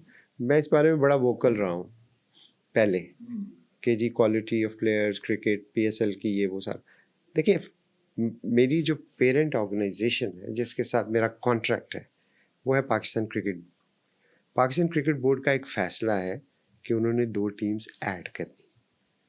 अब उसके ऊपर क्रिटिसिज्म नहीं बनता, अब उसको सपोर्ट करने की, क्योंकि देखें बाद में जो पहले भी कर रहा था, क्रिटिसाइज़ करे, प्रोडक्ट को डैमेज ना करे। अब जो ये लाहौर के अंदर जो है, या मुल्तान सुल्तान जो है, या कराची, ये किसकी मलकियत है? पाकिस्तान क्रिकेट बोर्ड की मलकियत। PCB की मलकियत है। तो वो अपनी मलकियत को खुद ख़राब क्यों करना चाहेंगे? हाँ, मेरे पॉइंट ऑफ व्यू से जिसके पास एक लिमिटेड इंफॉर्मेशन है, क्योंकि मैं तो लाहौर के अंदर को देख रहा हूँ ना, मैं पाकिस्तान की क्रिकेट को थोड़ी देख रहा हूँ। जो वहाँ पे बैठे लोग हैं वो बड़ी चीज़ को देख रहे हैं। पाकिस्तान की क्रिकेट को सबसे ज़्यादा प्लेयर आपने दिए हैं पिछले 10 सालों में। सर वो तो हमारी एक काविश है ना, जो मैं समझता हूँ कि इस चीज़ को भी तो आप जहन में रखें। नहीं वो ठीक है, लेकिन मैंने पाकिस्तान क्रिकेट को, अच्छा उस पर भी बात करूंगा मैं कि पाकिस्तान क्रिकेट को मैं प्लेयर देता हूँ कि मैं नहीं इसीलिए लेकिन आप इसको समझ लें कि अगर एक पाकिस्तान क्रिकेट बोर्ड में जो लोग बैठे हैं, या तो मैं ये कहूँ कि वो सारों से ज़्यादा मुझे पता है, अगर तो मैं ये मान के चलूँ तो फिर तो ठीक है, बट मैं ये नहीं मानता। मैं समझता हूँ कि जो जिस पोजीशन पे बैठा है उसको वो उस पोजीशन का डिजर्विंग कैंडिडेट है। मेरी ओपिनियन उससे इख्तलाफ हो सकता है, मुझे वो अच्छा नहीं लग सकता, मुझे उसे लेकिन मुझे उस पोजीशन की रिस्पेक्ट करनी है। पाकिस्तान क्रिकेट बोर्ड हमारा अदारा है, पाकिस्तान क्रिकेट बोर्ड के रूल्स एंड रेगुलेशन के अंदर हमें ऑपरेट करना है। मैं वो नहीं बन सकता कि जी मैं कहूँ कि जी मैं कोई एक ज़्यादा अक्लमंद इंसान हूँ। तो मेरी ये सोच है। तो अगर उन्होंने फैसला किया है कि 2 टीमें आएंगी, तो मेरी पर्सनल सोच के वो ख़िलाफ़ है अगर, तो मेरा इस वक्त ये पॉइंट ऑफ व्यू है कि मैं उसको सपोर्ट करूँ, और उसमें अगर कहीं चैलेंज आते हैं तो मैं उसमें पॉजिटिवली कंट्रीब्यूट करूँ, क्योंकि पाकिस्तान क्रिकेट बोर्ड का या PSL का या फ्रेंचाइजीज़ का सबका एक ही ऑब्जेक्टिव है कि PSL बड़ी हो। कोई हमारे में से ये नहीं सोच रहा कि इसको छोटा कर दो, क्योंकि हम क्यों करेंगे? इसमें फाइनेंशियली जब डाइवर्शन होगी, जब चीज़ें होती हैं, तो क्या इस चीज़ के ऊपर भी समीर भाई आपको फ़र्क पड़ेगा? अगर 8 टीमें होती हैं तो जो फाइनेंशियली आपको होगा, डेफिनेटली हमारा पूल तो कम उस होगा। पॉइंट ऑफ व्यू से अगर आप देखते हैं तो ज़ाहिर है एक बिजनेस का माइंड भी तो बंदे का होता है ना, कि यार ठीक है फ्रेंचाइज क्रिकेट है, बिजनेस को पहले भी देखा जाता है, cricket first and then business. Franchise cricket is all about business. जी, देखिए पाकिस्तान क्रिकेट बोर्ड ने हमें जो उम्मीद दिलाई है, जो यकीन दिलाया है, वो ये है कि आने वाले दिनों में चीज़ें इससे बेहतर होंगी। जो हमारे फोकास्ट हैं उसमें ये नज़र आया है कि इससे चीज़ें बेहतर होंगी। ठीक है, अब ये हमारी उम्मीद है और हमारी कोशिश है कि हम जितनी हद तक पाकिस्तान क्रिकेट बोर्ड को सपोर्ट कर सकें वो अचीव करने में, मेरा ख्याल में ये हमारा कंट्रीब्यूशन होगा। हाँ, वो फाइनेंशियली वायबल है या नहीं है, इस वक्त मेरा ओपिनियन कुछ और है। मैं समझता हूँ कि चीज़ें डिफरेंट होनी चाहिए थी, लेकिन मैं वही बात कर रहा हूँ, पाकिस्तान क्रिकेट बोर्ड ने एक फ़ैसला लिया। अब मेरा मकसद ये है कि मैं उस फैसले को सपोर्ट करूं और अपनी जो भी मेरी कंट्रीब्यूशन है कर सकूं, ताकि हम सब मिलके ग्रो कर सकें और उस टारगेट को अचीव कर। आने वाले सालों में अगर वो नहीं होते तो फिर हम ही होंगे जो उनको ये बताएंगे कि सर ये चीज़ें ऐसे ऐसे गलत हो रही हैं। मकसद सबका एक है। आप कहने का मतलब है कि इस दफ़ा जब 8 टीमें खेलेंगी तो आपको लग रहा है कि आपके सामने तो फिर पिक्चर क्लियर हो जाएगी ना कि हमारे एज ए बिजनेस इंटरेस्ट में अगर उसकी तरफ जाते हैं, मतलब दूसरा बिजनेस का पॉइंट ऑफ व्यू से जो जो शेयरिंग होती है या जो इस तरह की चीज़ें होती हैं, तो वो तो end of the season like PSL 11 नहीं के नहीं, end में- आपको भी पता लग जाएगा जब 2 नई टीमें जाएंगी, आपको उनकी प्राइसेस से पता लग जाएगा कि मार्केट में टीम को खरीदने की एपेटाइट क्या है। हम्म, अगर वो टीमें आज की जो हमारी प्राइस है उससे कम पे जा रही हैं तो फिर तो बेड़ा गर्क ही हो जाएगा। अच्छा, तो ज़ाहिर बात है ना कि देखिए ना, एक टीम जो है जो 10 साल इन्वेस्टमेंट करके लॉसेस उठा के आज इस वैल्यू पे पहुंची है और मार्केट में उस वैल्यू को कोई देने वाला नहीं है, उससे ज़्यादा कोई देने वाला नहीं है, तो वो तो प्रोडक्ट ख़राब होगी ना। अगर उससे ज़्यादा कोई देने के लिए 4, 10, 6 पार्टियां हैं तो you are a successful project. बड़ी सिंपल सी बात है। आज जो भी वैल्यू है लाहौर की, अगर नई टीम उससे सबसे नीचे ज़्यादा आती है, वैल्यूएबल टीम इस वक्त लाहौर अगर उससे कलंदर है। नीचे आती है तो ये क्वेश्चन मार्क है। अगर उस वैल्यू से ऊपर जाती है तो ये सक्सेस है। क्वालिटी ऑफ क्रिकेट को आप क्या देख रहे हैं? I think quality of So cricket जो है ना they वो add एक two more कंसर्न teams. है। No again it all depends. अब देखिए जिस तरह राइजिंग स्टार ने अभी माशाल्लाह कामयाबी हासिल क्या की, बात है। तो हमें कितने सारे सितारे नजर आ गए, ठीक है ना। अब यही सितारे कल के फ़खर जमान बनेंगे, कल के शहीन बनेंगे, कल के बाबर बनेंगे। ये तो एक कंटिन्यूस साइकिल है ना, लाइफ तो नहीं रुकती। हमारे ज़माने में जब हम यंग थे, इमरान खान, जावेद मियांदाद, ज़हीर अब्बास, ये सारे लोग हीरो थे। वसीम भाई मेरे हीरो हैं, आज भी हैं, हमेशा रहेंगे। सही है। तो वसीम भाई को भी तो किसी ने रिप्लेस किया ना। हाँ, उनकी जगह कोई नहीं ले सकता, लेकिन टीम में तो रिप्लेस किया ना। वो तो अल्टीमेटली एक सिस्टम है ना। इसी तरह ये जो अब हमारे बच्चे हैं जो आज सुपरस्टार हैं, ये कल को रिटायर आउट हो जाएंगे तो नए बच्चे जगह लेंगे। तो इसमें पॉजिटिव साइड क्या, दो नई टीमों के आने में पॉजिटिव साइड यह है कि यही मास सदाकत, यही हसन नवाज, यही आपके जो दानियाल हैं, नईम है, ये साद मसूद है, फिर यासिर है, फिर अब नाम थोड़े भूल रहा हूँ, उबैद है। ये अगर अगले साल या 2 साल बाद ये प्लाटीनियम में लोग इनको लेना चाहते हैं प्लाटीनियम में, तो ये तो सक्सेस है ना फिर। हाँ, इन बच्चों के ऊपर है कि अपनी गेम को, इस सक्सेस को लर्निंग स्टेप लें, अभी सुपरस्टार ना बने और आने वाले सालों में PSL में अपनी परफॉर्मेंसेस दें ताकि ये अपने सुपरस्टार होने के स्टेटस को, स्टारडम को लॉन्गर टर्म एंजॉय कर सके। तो 8 टीमें आने से PSL के अंदर डेफिनेटली एक वैक्यूम क्रिएट हुआ है जहाँ पे नए ब्लड को आने का मौका मिलेगा। वो नया ब्लड के ऊपर डिपेंड करता है कि प्लेयर भी तो डिवाइड हो जाएंगे ना। नहीं, वो तो होते हैं, देखिए वो तो प्लेयर भी तो डिवाइड हो जाएंगे। आपकी ज़ाहिर है टीमें बढ़ गई, जो आपकी चीज़ें थी, प्लेयर्स की वैल्यू तो बढ़ जाएगी, प्लेयर्स की वैल्यू बढ़ जाएगी, लेकिन उसके बाद जिम्मेदारी किसकी है? वो तो क्रिकेट बोर्ड की है ना, और प्लेयर्स की है। देखिए मौका नईम को मैंने दिया था, परफॉर्म नईम ने किया था, मैं उसकी जगह परफॉर्म नहीं कर सकता। सलमान मिर्जा को मौका हमने दिया था, परफॉर्म उसने किया था। अहमद दानियाल को प्लेटफॉर्म आपका है, तो हमने 15 और भी लोगों को किया था, वो नहीं परफॉर्म कर सके, तो वो मेरा कसूर थोड़ी है। तो इसी तरह जब 8 टीमें आएंगी तो अपॉर्चुनिटी ज़्यादा होंगी। जो नीचे जो इस वक्त सेकंड ईयर पे जो बच्चे हैं, जो ऐसे भी हैं, बाज़ दफ़ा लोग बड़ी बात करते हैं कि उस डोमेस्टिक परफॉर्मर था, उसके साथ नाइंसाफ़ी होगी, ये हो गया। देखिए अगर लिमिटेड टीमें हैं तो फिर लिमिटेड ही, मैं 12 तो नहीं खिला सकता ना, मैं 15 नहीं खिला सकता, 11 खेलेंगे, 11 ही खेलेंगे ना। तो अब 11 में फिर 11 ही आएंगे जो कि बैलेंस में आते होंगे। तो अब वो शायद एड्रेस हो जाए कंसर्न कि जी कुछ लोग हैं जो समझते हैं कि आज भी वो खेल सकते हैं, उनको सिलेक्ट नहीं किया जा रहा, हो सकता है कोई टीम ले ले उनको। ऐसे फ्रेंचाइज ऑनर बहुत सारे हमारे लेजेंड्स को इस चीज़ पे एतराज़ है समीन भाई। वो कहते हैं कि भाई आकिब जावेद जो हैं वो सब कुछ, पूरे पाकिस्तान की क्रिकेट उनके हाथ में है, वो सिर्फ लाहौर कलंदर को देख रहे हैं और बाकी फ्रेंचाइज़ों की तरफ इधर उधर वो देख नहीं रहे। जो प्लेयर हमें नज़र आ रहा है उसको कहते हैं सलमान मिर्ज़ा, मोहम्मद नईम, अहमद दानियाल, जितने भी लाहौर कलंदर के प्लेयर्स हैं उनको जो है ना वो वैल्यू दे रहे हैं। हालांकि अब आकिब जावेद का आपका कोई ताल्लुक नहीं है, तो आपका क्या कहना है? आपने अच्छा किया मेरे से ये सवाल पूछ मैंने तो पूछना नहीं, thank you very much for asking this question, क्योंकि सोशल मीडिया पे ऑब्वियसली मैं भी हूँ और मैं भी देखता हूँ। देखिए हमारी ना अनफॉर्चुनेटली जो मैंने पहले भी बात की, जो हम कॉन्स्पिरेसी थ्योरीज में जिंदा है ना, देखें, आप सिस्टम को क्रिटिसाइज करें, उसके अंदर इम्प्रूवमेंट की बात करें, बट पूरे सिस्टम को ही करप्ट कहना ना शुरू कर दें। आकिब भाई 1 साल 1.5 साल पहले 9वें सीज़न के बाद लाहौर कलंदर छोड़ गए थे। लाहौर के अंदर छोड़ के वो श्रीलंका चले गए।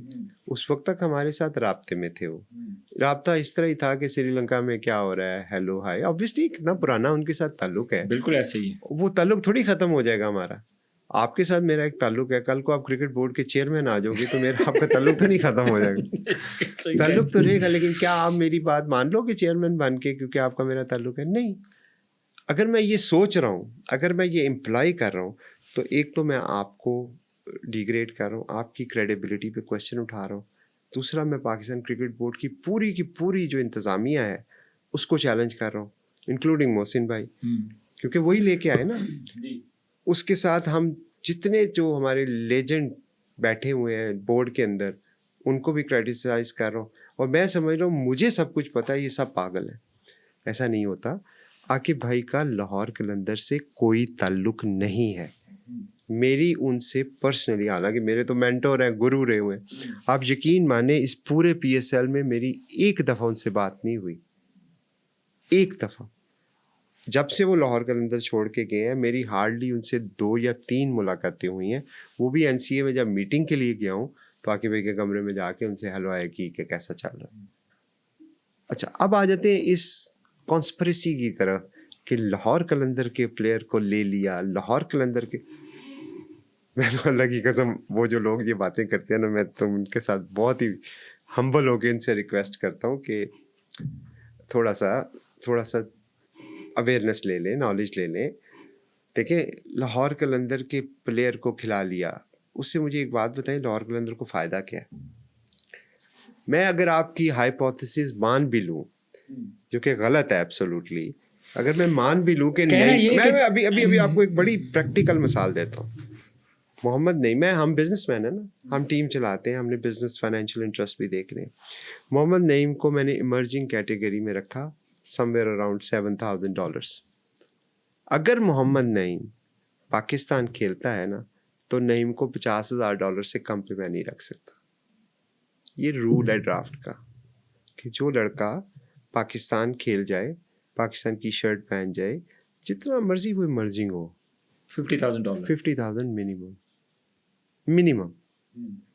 सलमान मिर्ज़ा जो पिछले साल सिल्वर कैटेगरी में था, जो कि मैक्सिमम रेंज करती है $20,000-25,000, वो 50 से कम में नहीं हो सकता। तो आप मुझे बता दें कि मुझे क्या फ़ायदा होगा? एक प्लेयर जो मुझे 7,000 में था, मैं उसको 50,000 का कर दूँ, मुझे क्या फ़ायदा है? अच्छा, कहते जी मशहूर हो गए। अच्छा जी, चलें मशहूरी को डिफ़ाइन कर लेते हैं। क्या मैंने इलेक्शन लड़ना है? नहीं। तो मुझे क्या फ़ायदा है मशहूर होने का? अच्छा जी, मशहूरी से पैसा बनता है? नहीं। मेरी मशहूरी से कोई पैसा नहीं बनता। पाकिस्तान के अंदर तो जो स्पॉन्सरशिप भी हैं, वो भी बड़ी लिमिटेड अपॉर्चुनिटीज़ में है, और अब तो नई टीमें आ गई और सीक्रेट वो हो जाएंगी। तो कोई वजह ऐसी नहीं है कि लाहौर कलंदर के ऑब्जेक्टिव में बेनिफिशियल हो कि उसके प्लेयर पाकिस्तान खेल जाए। ये मैं अब लॉजिकल बात कर रहा हूँ, लोग इसको इमोशनल कर दें तो वो उनकी मर्ज़ी। तो मेरा कोई, हाँ, मुझे ये ज़रूर खुशी है कि जिस बच्चे पे हमने इन्वेस्ट किया, वो बच्चा इस काबिल हुआ अपनी परफॉर्मेंस। क्या सलमान मिर्ज़ा की परफॉर्मेंस नहीं थी?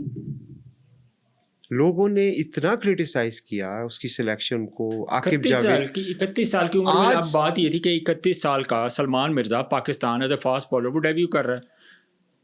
लाहौर कलंदर के प्लेयर पाकिस्तान खेल रहे हैं, उसकी सबसे बेसिक रीज़न ये है कि लाहौर कलंदर अपनी मार्केटिंग करता है। ये बातें थी।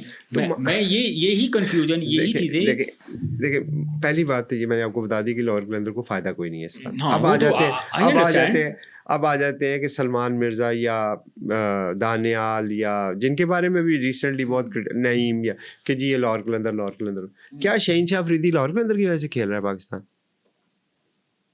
वो तो पूरे प्रोसेस से आया है। नहीं, तो आपकी 7 साल से आपकी बॉलिंग को स्पेयर हेड कर रहा है। क्या चलो दूसरा, क्या बाबर आजम पेशावर ज़ल्मी की वजह से खेल रहा है?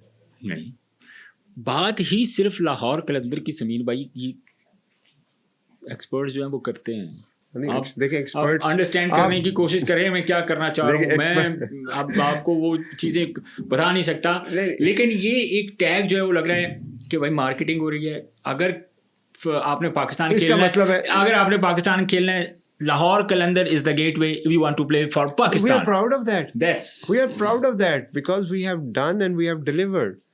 हमने जो डिलीवरी दी है शहीनशाह अफरीदी से शुरू होके आज दानियाल, आज क्यों फिर दानियाल की तारीफें कर रहे हो आप लोग ये जो बैठे हुए हैं? लेकिन मेरा एक ये जो 7 साल पहले दानियाल को डेब्यू करवाया था, ये भी लाहौर कलंदर नहीं करवाया था। आपको पता है टेप बॉल से दानियाल का सफ़र कैसे गया था? मेरे पास कम से कम 50 वीडियोस पड़ी हुई हैं दानियाल की। मार्केटिंग करनी होती ना तो मैं अब करता। This is the time, this was the time. एक पोस्ट आपने देखी है, मैंने तो उस बेचारे को मुबारकबाद भी नहीं दी कि यार ये लोग ये ना कहें कि उसकी पर्ची पे आ गए। वोल्टा दूसरी टीम में आप क्रेडिट ले रही हैं उसका, वो ठीक है उनके साथ खेलता है बोले, लेकिन मैं आपको बता रहा हूँ कि दानियाल को जब बिग बैश में भेजा था, दानियाल को भी पता है, मुझे भी पता है किस तरह भेजा था। बड़ी मुश्किल से, जो बच्चा डोमेस्टिक भी नहीं खेला उसको बिग बैश खिला दिया था। आज वो लाहौर कलंदर को सर्व कर रहा है? नहीं, वो पेशावर ज़ल्मी को कर रहा है।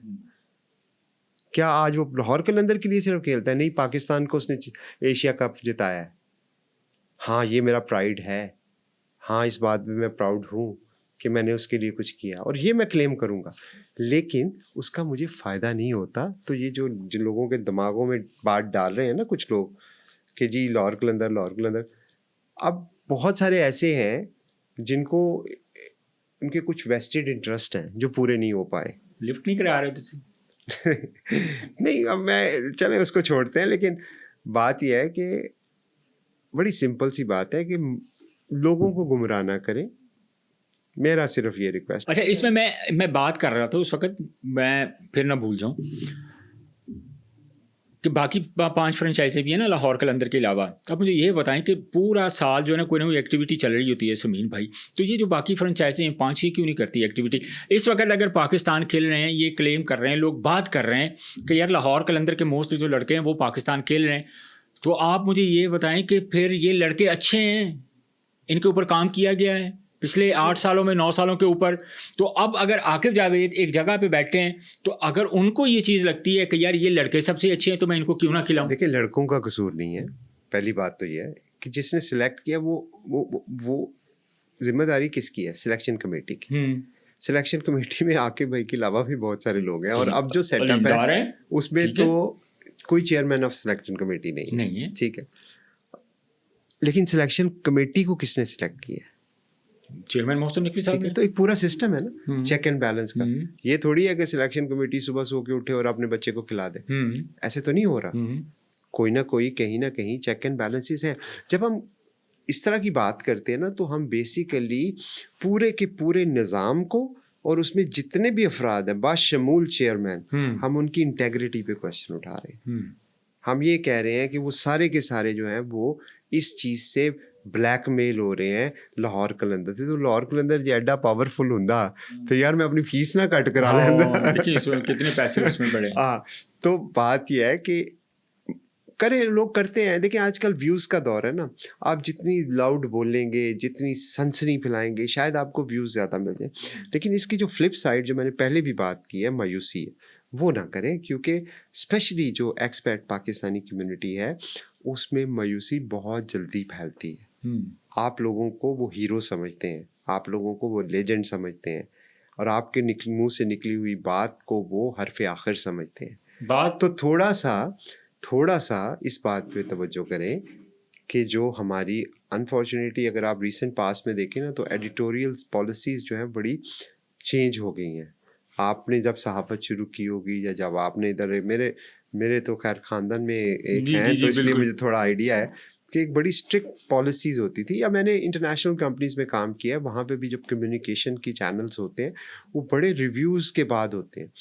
सोशल मीडिया ने आके एक थोड़ा सा नया इसको जहत दे दी, वो ये थी पॉपुलैरिटी।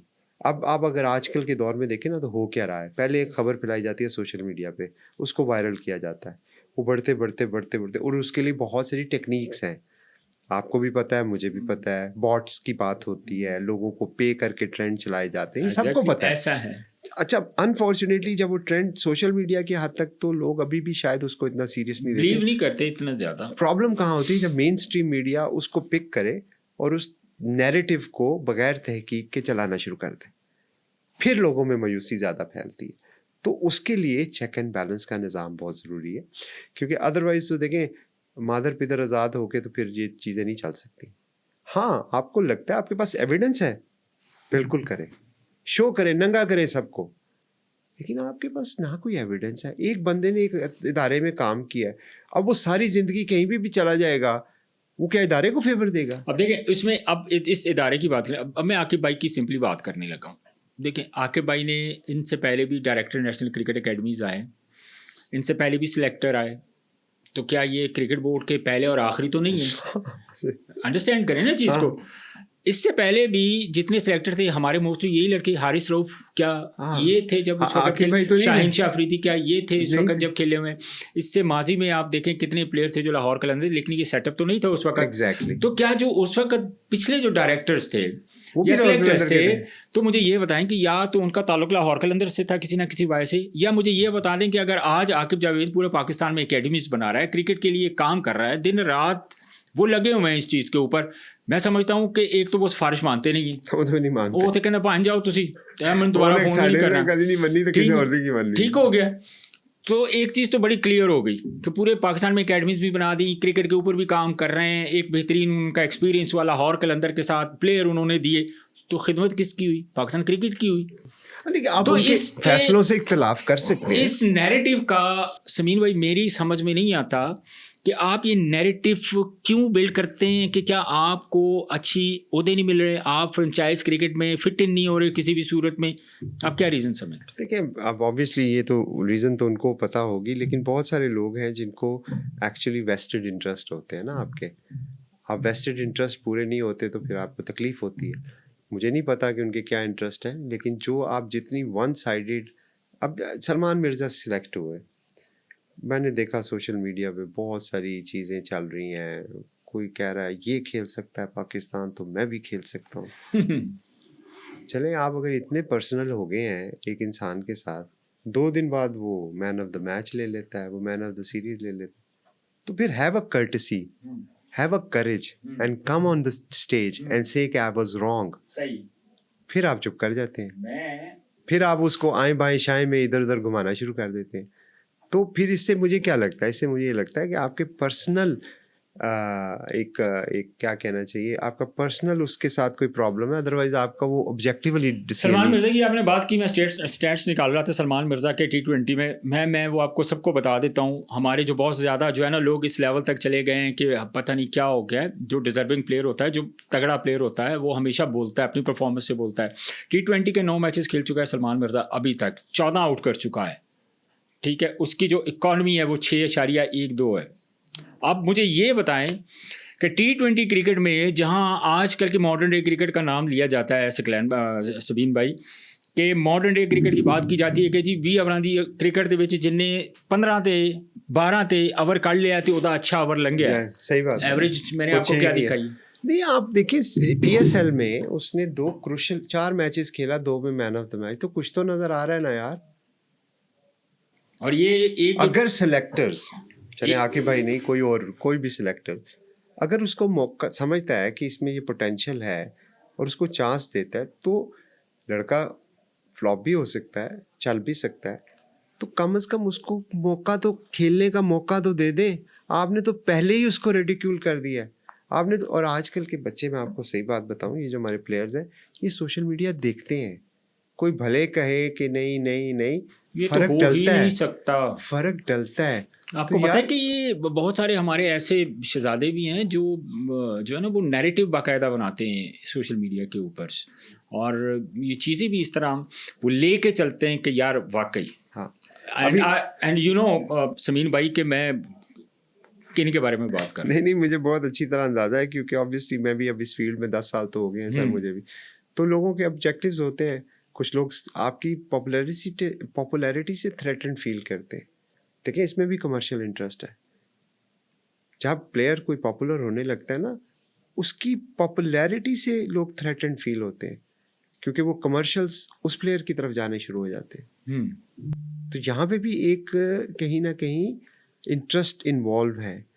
अभी आप देखें जो हमारे रिसेंट स्टार्स हैं, सुपरस्टार हैं, बाबर आजम हैं, शाहीन शाह अफरीदी हैं, हारिस रऊफ हैं, फ़खर ज़मान है, ये अपने रिजवान है, नसीम शाह हैं, शादाब खान है, ये हमारे आज के सुपरस्टार हैं ना सर।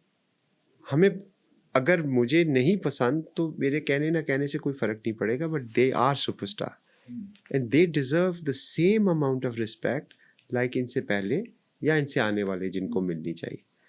तो जो आज आपके हीरोज़ हैं उनको प्रोजेक्ट और प्रमोट करने की ज़रूरत है, लेकिन बाज़ दफ़ा क्या होता है कि उनसे लोग थ्रेटेंड फील करते हैं और उनको इसलिए रिडिक्यूल किया जाता है, इसलिए नैरेटिव्स बनते हैं, इसलिए चीज़ें खराबी की तरफ जाती हैं। अच्छा समीन भाई, जमान खान T10 क्रिकेट खेल रहे हैं, बड़ी उमदा परफॉर्मेंस दे रहा है। पिछले साल हमने देखा कि वो सिर्फ एक मैच ही खेले, फिटनेस के मसाइल थे आई थिंक। फिर फ़खर ज़मान जिस तरह परफॉर्म करता हुआ आ रहा है। अब बात तो हमेशा ये की जाती है कि जो PSL में परफॉर्म अच्छा करता है वो फ़खर ज़मान भी लाहौर कलंदर का हाँ ठीक है ना, वो तो है ऑब्वियसली, वो तो है। लेकिन ज़मान है, फिर और एक दो लड़के हैं जो T10 लीग खेल भी रहे हैं लेकिन उनका अच्छा भी परफॉर्म कर रहे हैं। तो मुस्तकबिल में ये जो हमारे प्लेयर्स हैं, जो ज़ाहिर है को पिछले सीज़न थोड़ा सा वो हमें एक्शन में नज़र नहीं आए, तो इस दफ़ा जो टीम आप बना रहे हैं तो आपने क्या ज़हन में सोचा हुआ कि किन प्लेयर्स को है कोई माइंड के रिलीज करना है या किन प्लेयर को आपने रिटेन करना है? जैसे ही सीज़न, बल्कि सीज़न के दरमियान में ही आपको आइडियाज़ मिलने शुरू हो जाते हैं। और ये जैसे आपने सलमान मिर्ज़ा को वेस्ट इंडीज़ में कह दिया था यार, एग्जैक्टली गयाना में जब उसको लिया था, उसको वहीं इखलाक को कहा था, बिल्कुल इखलाक को वहीं पे सिलेक्ट किया था। तो ये नहीं होता कि आप जब ड्राफ्ट पे बैठे हो तो उस वक्त अचानक आप सोचते हैं मैं ये पूरा साल एक प्रोसेस चलता है। तो अभी हमें बड़ी क्लैरिटी है कि हमारी कोर क्या है, उसको कैसे हमने प्रोटेक्ट करना है और उसके अराउंड बिल्ड कैसे करनी टीम। बट ऑब्वियसली इसमें बहुत सारे इफ एंड बट्स उस वक्त आएंगे जब आपकी रिटेंशन पॉलिसी फाइनल हो जाएगी कि कितने आप रिटेन कर सकते हैं। फिर उसके बाद ये फाइनल होगा कि ड्राफ्ट में कैटेगरीज क्या हैं, कौन प्लैटिनियम में चला गया, कौन गोल्ड में चला गया, ये सारी चीज़ें होंगी। उसके बाद आपके पास फॉरेन प्लेयर्स की ऑप्शंस क्या अवेलेबल हैं, क्योंकि आप ये देखते हैं कि अच्छा अगर मेरा मिडिल ऑर्डर बैट्समैन फॉरेन टिक हो गया है तो अब आपको शायद लोकल मिडिल ऑर्डर की ज़रूरत ना रहे। हो सकता है ना हो। इसी तरह आपके ओपनर अगर 2 पूरे हो गए हैं तो तीसरा आप बैकअप में तो रखोगे, आप 4 ओपनर कोशिश करते हो 5 ना हो मेरे पास, सही है, तो वो नाम तो बड़ा होगा जिस तरह डेविड वार्नर थे, उसको इस्तेमाल नहीं कर सकते, जिस तरह डेविड वार्नर थे। अब आपको याद होगा आपने मुझे कहा था कि ना लेने की वजह क्या ना लेने की वजह थी, वजह तुम हो तो वजह तुम हो। अब इसका मतलब नहीं कि डेविड वार्नर की कोई डिसरिस्पेक्ट थी, वजह ये थी कि हमारी टीम का कम्बिनेशन था, वो अल्लाह ताला ने इज्जत दे के उसको सही साबित कर दिया। बिल्कुल ठीक था, हमारा कोई कमाल नहीं, लेकिन जो टर्न आउट हुआ वो ठीक डिसीजन निकला है ना, क्योंकि आपको विक्ट्री मिल गई। तो इसी तरह अगर बड़ा कोई नाम ड्राफ्ट में होता है और फैंस की एक्सपेक्टेशन होती है कि इसको ले लो, इसको ले लो, इसको ले लो, और ये बहुत प्रेशर आता है, सच्ची बात बताऊं, ये बहुत प्रेशर आता है, ये नेचुरल है। अब वहाँ पे जो आपकी लर्निंग है ना वो काम आती है कि आप उस नॉइस को ना हटाते हो, अब देखते हो कि फोकस करते हो कि मेरी Mitchell was, that's why I pick Mitchell, क्योंकि डेविड वार्नर इतना बड़ा नाम है, कौन रिफ्यूज कर सकता है सर। हमारी लर्निंग ने ये सिखाया कि मिचेल पे जाओ और अल्लाह ताला ने उसको सही साबित किया। तो इसी तरह आने वाले दिनों में हम जो प्लानिंग कर रहे हैं उसमें हमारा एक कोर है, उस कोर के अराउंड टीम बिल्ड होगी और जहाँ जहाँ गैप्स होंगे हम उसको फिल इन करेंगे। हो सकता है कुछ लोग मिस आउट कर जाएं जिनको मैं जेन्युइनली रखना चाहता हूँ, बट टीम कम फर्स्ट। नहीं, कोई बड़े प्लेयर रिलीज करने का कोई प्रोग्राम तो नहीं? All depend on the retention policy. But जो लास्ट ईयर खेडे हैं उन प्लेयर से जो खेडे ने, समीन भाई मुझे दसो उनमें से कोई मतलब कोई स्पेसिफिक कोई हो कि यार ये साढ़े काम नहीं है? देखिए रिटेंशन के ऊपर डिपेंड करता है ना कि मेरी जो, मैं एक चीज़ बताता चलूँ, मेरी इस दफ़ा कोई ज़ाती मकसद नहीं है जब मैं रिटेंशन की बात करूँ। अल्हम्दुलिल्लाह जितनी भी रिटेंशन हो, 2 हो, 3 हो, 5 हो, 8 हो, we know how to manage it and we will manage it. So इसलिए कोई ये ना समझे कि मेरा पर्सनल एजेंडा है। बट मेरी एक रिक्वेस्ट ज़रूर है पाकिस्तान क्रिकेट बोर्ड से भी और बाकी फ्रेंचाइजी से भी। देखिए ये जो ब्रांड है ना, ये बनता है प्लेयरों से। ये ब्रांड समीन राणा से नहीं बनता, ये वो जो इस ब्रांड के जो फेसेस है ना, वो उनकी वजह से लॉयल्टीज बनती हैं। तो एक चीज़ में हमें केयरफुल रहना चाहिए कि जी बहुत ज़्यादा रिस्ट्रिक्टिव रिटेंशन पॉलिसी ना करें, इससे ब्रांड डैमेज होने का खतरा है। मैंने इंडिया में देखा आईपीएल में जब उन्होंने बड़ी की, हालांकि उनकी 5 रिटेंशंस थी, वो वाइल्ड कार्ड और वो जो राइट टू मैच मला मलू के 5 बन रही थी, फिर भी उनकी टीमों की जो फैन फॉलोइंग थी वो डिप हुई, उनकी जो व्यूअरशिप थी वो डिप हुई। क्योंकि जो बंदा फ़खर जमान को फॉर एग्जांपल कलंदर में देख रहा है पिछले 9 साल से, उसकी एक लॉयल्टी बिल्ड है ना। अब सडनली आप उसको एक डिफरेंट रंग की कलर की किट पहना देंगे तो अजीब सा तो लगेगा। डैमेज होगा, ब्रांड डैमेज होगा, पीएसएल डैमेज होगी। नई टीमों के पास भी राइट्स होना चाहिए अच्छे प्लेयरों का, बट ये ना करें कि जी आप जो ब्रांड की जो फेसेस है ना, उतने रिस्ट्रिक्टिव रूल ना बना दें कि उनको छोड़ना पड़ जाए। मुझे देखिए कोई फ़र्क नहीं पड़ेगा, वो प्लेयर हमारा है, कलंदर ही रहेगा, जो भी है, हारिस है, शाहीन है, फ़खर है, या जो भी हमारे प्लेयर हैं, सिकंदर है, डेविड है, अब्दुल्ला है, जमान है, जेडी है, सब हैं।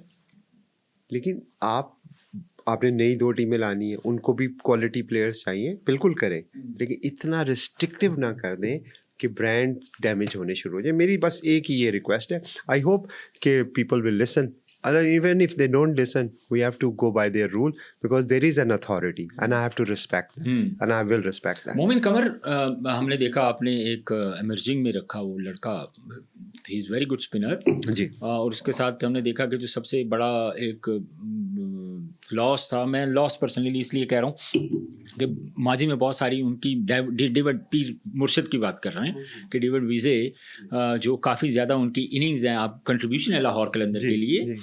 तो ये जो 2-3 प्लेयर स्पेसिफिक हैं, आपको आइडिया हो रहा है, ज़ाहिर है फाइनल अथॉरिटी आप और शाहीन अफरीदी हैं, आपने डिसाइड करने who will play in playing 11। तो ये जो 2 हैं, तो आपको लग रहा है कि आसिफ अफरीदी भी आपके पास हैं, इतने अच्छे, उन्होंने नए बॉल से बॉल करते हैं, तो इन प्लेयर्स के लिए इस दफ़ा कोई अपॉर्चुनिटी, जो एमर्जिंग प्लेयर आप आ रहे हैं, मोमिन कमर की मैंने बात की या दूसरे 1-2 प्लेयर की बात की, अपॉर्चुनिटी क्रिएट करने की कोशिश करेंगे इस दफ़ा? देखिए मोमिन का माशाल्लाह ग्राफ जो है आफ्टर द पीएसएल ऊपर गया है, अभी वो बेस्ट बॉलर भी बना है एंड मेरे साथ उसकी बातचीत होती रहती है और बहुत अच्छा परफॉर्म कर रहा है माशाल्लाह वो। और मैं समझता हूँ अगेन इसमें जो उसको मैच तो नहीं मिला, लेकिन जब आप टूर्नामेंट में होते हैं ना 45 दिन साथ, वैसे है भी पूरी फिल्म I know him. बहुत प्यारा बच्चा है, बहुत प्यारा बच्चा है, तो कॉन्फिडेंट है, बहुत कॉन्फिडेंट है। तो वो उसने जो सीखा होगा, नेट्स पे टिप्स ली होंगी, खेला होगा, वो सारी चीज ऐड इन करती है। तो देखिए उसके बाद उसकी परफॉर्मेंस, इस तरह आजिब है, Mohammad Ajib is doing very well, he is doing very well in the local competition, और ऐसा प्लेयर के जो सिर्फ ट्रायल्स के बाद वो डायरेक्ट पीएसएल खेला, ट्रायल के बाद डायरेक्ट पीएसएल खेला। Credit goes to Lahore. On the other hand हमारे पास इस वक्त 30 शहरों में ट्रायल्स भी हो चुके हैं और हमारी 30 शहरों के ट्रायल्स के बाद प्राइम मिनिस्टर यूथ प्रोग्राम के तहत अभी मैचेस होने वाले हैं, हो रहे हैं वो तो हो रहे हैं, वो इनिशियल है, उसके बाद मेन राउंड होगा, मेन राउंड के बाद एक मेन टूर्नामेंट होगा जो नेशनल लेवल का होगा, जिस पे आप ब्रॉडकास्ट देख सकेंगे कि जो टैलेंट हमने दिया है वो कैसा था। और मेरी कोशिश ये है कि मैं कुछ फॉरेन टीम्स को भी इनवाइट कर लूँ उस टूर्नामेंट में, ताकि उस टूर्नामेंट में कंपटीशन लेवल बढ़े और कॉन्फिडेंस भी बहुत आएगा बच्चों के अंदर। तो उसमें बहुत सारे स्टार निकलेंगे, फिर वो कह देंगे कि यार लाहौर के अंदर का बंदा जो है वो इधर आ गया, भाई काम ही हमने किया इसलिए आया। नहीं, वो तो आपका राइट है ना, ये तो देखिए बातें अगर ये की जाती है ना ज़मीन भाई, तो उसके पीछे आपकी जो काम है, देखें आपको तो खुश होना चाहिए कि देखिए आपको खुश होना चाहिए, वो इस सेंस में कि देखिए जो कोई अच्छा काम कर रहा होता है लोगों से ये देखा नहीं जाता कि यार एड्डा चंगा काम क्यों कर रहे हैं। मुझे जो कंसर्न होता है ना, तो आप इस बात से अंदाजा करें कि आप कितने रेलिवेंट है पाकिस्तान की क्रिकेट में। नहीं, वो तो अल्हम्दुलिल्लाह हम डिजर्व नहीं करते, वो मैं सच्ची बात मैं नहीं, हम डिजर्व नहीं करते। लेकिन मेरी बात सुने, अब मैंने रेलिवेंट की बात क्यों की, वो मैंने इसलिए की कि हर बंदा आपके ऊपर बात कर रहा है। नहीं सर, उनकी मेहरबानी है, मैं तो उसके लिए हम्बल हूँ, मैं उसके लिए थैंक यू करता हूँ उनका। मेरा कंसर्न और है प्लेयर्स की मेंटल हेल्थ के हवाले से। मैं चूँकि प्लेयर मैनेज करता हूँ इसलिए मुझे पता है कि इस चीज़ों से उनके ज़हन पे क्या। देखिए ना, अगर आप एक बच्चा ग्राउंड में जा रहा है और उसको पर्ची के नारे लग रहे हैं तो क्या कर रहे हैं यार आप बच्चे। मेरा वो प्रॉब्लम है, मेरा ये प्रॉब्लम नहीं है कि आप लाहौर के अंदर का क्यों कह रहे हैं, वो कहते रहे, वो तो अच्छी बात है, आप मेरे बारे में बात करें। लेकिन जब आप एक लड़के को बगैर मौका दिए हुए ही लेबल कर देते हैं और उसको एक तासुर देने की कोशिश करते हैं कि ये सिफारिश से आया है। वो गलत है, उस बच्चे के लिए गलत है, मेरे लिए गलत नहीं है। वो बच्चा जब ग्राउंड में जाएगा तो किस कॉन्फिडेंस के साथ जाएगा, और वो अगर परफॉर्म नहीं करेगा तो पाकिस्तान की क्रिकेट डाउन होगी ना। मैं तो नहीं डाउन हो रहा, मेरे लाहौर कलंदर के लिए तो उसने परफॉर्म कर दिया, तो मुझे क्या फर्क पड़ता है। पाकिस्तान खेलना है उसने, पाकिस्तान की क्रिकेट में उसको सर्वाइव सपोर्ट करना कर लो है, यार, तो सपोर्ट करना उसको चाहिए। सपोर्ट करो। अगर वो बच्चा जिस तरह आज अहमद दानियाल की फिर बार बार इसलिए बात हो रही है कि वो अभी recently राइजिंग स्टार में हाँ, देखिए, और मुझे बड़ा अच्छा लगा उसका कॉन्फिडेंस देख के, और वो इतना अच्छा था, उसने कहा भाई मैं आखिरी ओवर खुद कर रहा हूँ। तो बिग बैश में जब उसको भेजा था ना मैंने, तो यकीन माने हारिस की तरह निक कोमिंस से पर्सनल रिक्वेस्ट पे भेजा था। अब वहां पे वो 1 महीना उनके साथ रहा था, T10 में उसको भेजा था, अबू धाबी T10 खेला था वो। मुझे तो याद है सर, मेरे तो साथ था 3 साल वो लाहौर कलंदर में मौका नहीं मिल सका, बाहर बैठा था। अब लोग उसको क्रिटिसाइज करेंगे कि देखो जी इन्होंने तो खिलाया नहीं। बात ये नहीं है, बात ये है कि लर्निंग, मोमिन को नहीं खिला सके मैच, क्या मोमिन ने लर्निंग नहीं की? क्यों नहीं की? आज़म को नहीं खिला सके, क्या आज एक मैच खेला? एक मैच खेला था। आज़म ने लर्निंग नहीं की? अखलाक ने अपने आप को इतना इम्प्रूव किया। मैं उसकी फिटनेस देख के बहुत खुश हुआ, क्योंकि देखिए मैं 11 ही खिला सकता हूँ, 20 नहीं खिला सकता। और ये कंपटीशन है, ट्रायल नहीं हो रहे। PSL is a competition which we are there to win.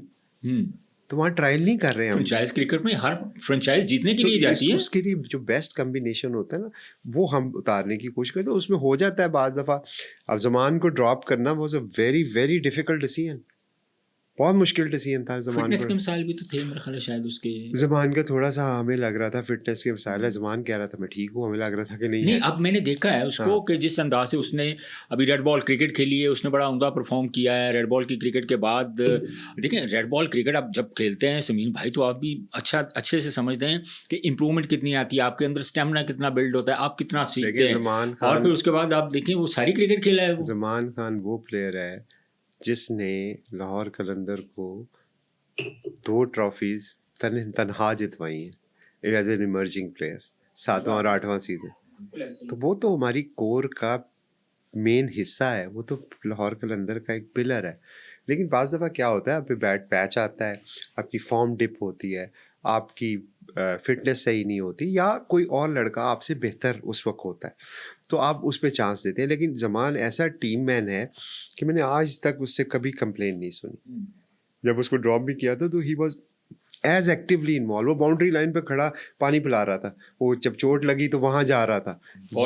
ये है कलंदर, ये है कैरेक्टर, और यही हम देखना चाहते हैं। हाँ, मुर्शद की आप बात कर रहे थे, Murshad is also the same character. Continue कर रहे हैं इस सीजन में। मुर्शद देखिए, मुर्शद है वो, मुर्शद तो मुर्शद ही है सर। अच्छा, आप देखें ना, पहले इस मैच के बाद, वही आपको स्टोरी बहुत सारे लोगों को नहीं पता होगी। पहला मैच, अच्छा एक और भी क्रिटिसिज्म था, वो भी क्लियर कर दो कि सलमान मिर्जा को पहले चांस क्यों नहीं दिया। इसलिए वो इंजर्ड था, उसके हैमस्ट्रिंग का प्रॉब्लम था, मतलब प्लान में वो था पहले मैच में। एनी हाउ, अब मुर्शद ने पहला मैच खेला, अब हम उस दिन मैच हार गए इस्लामाबाद से। बिल्कुल ऐसा हारे, पहला मैच। अच्छा, उस दिन रात को मैं, मुर्शद, सिकंदर मेरे कमरे में बैठे हुए थे। तो मैच के बाद रात को 12-1-2 बज चुका था। अब हम ये कर रहे हैं कि यार क्या, ये देखो क्या हुआ, इस तरह कैसे कैसे वैसे कैसे होगा।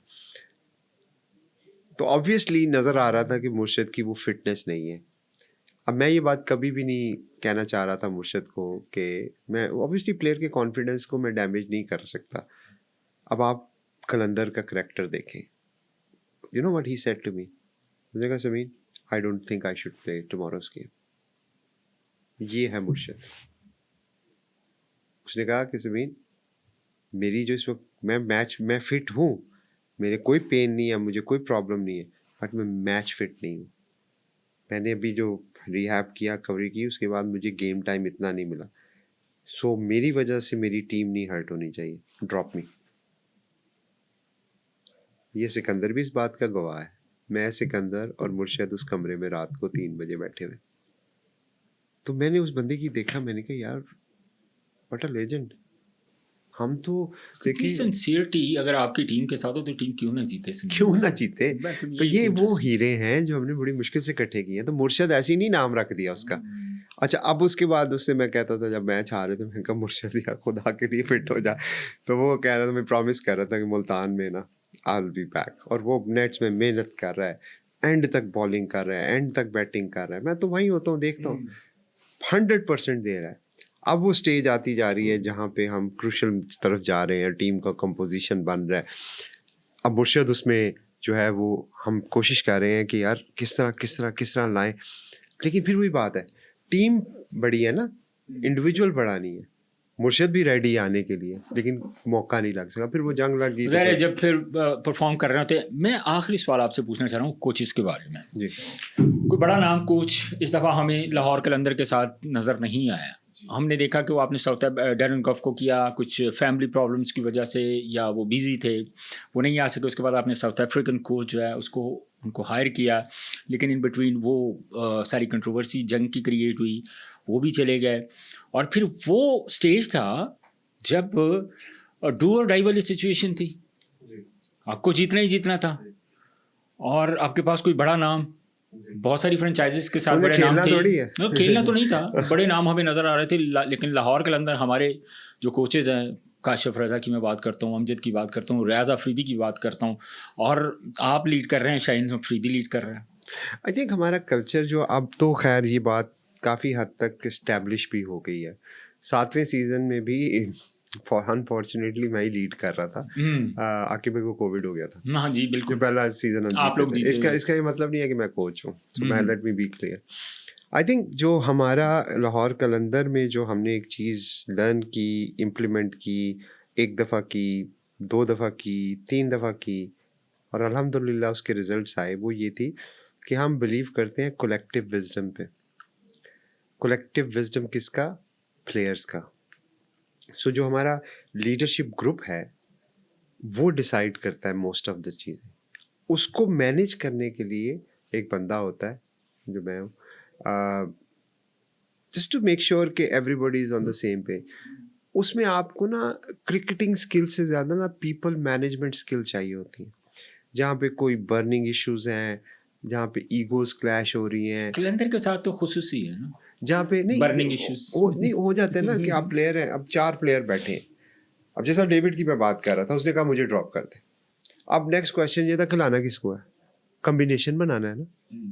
हमारा कोच सो रहा था उस में जब ये बात हो रही थी, उसके लिए ज़रूरी ये था, वो बेचारा अभी 1 दिन पहले तो आया था, तो उसको क्या पता होना था, उसको तो 20 लोगों के नाम नहीं पता थे।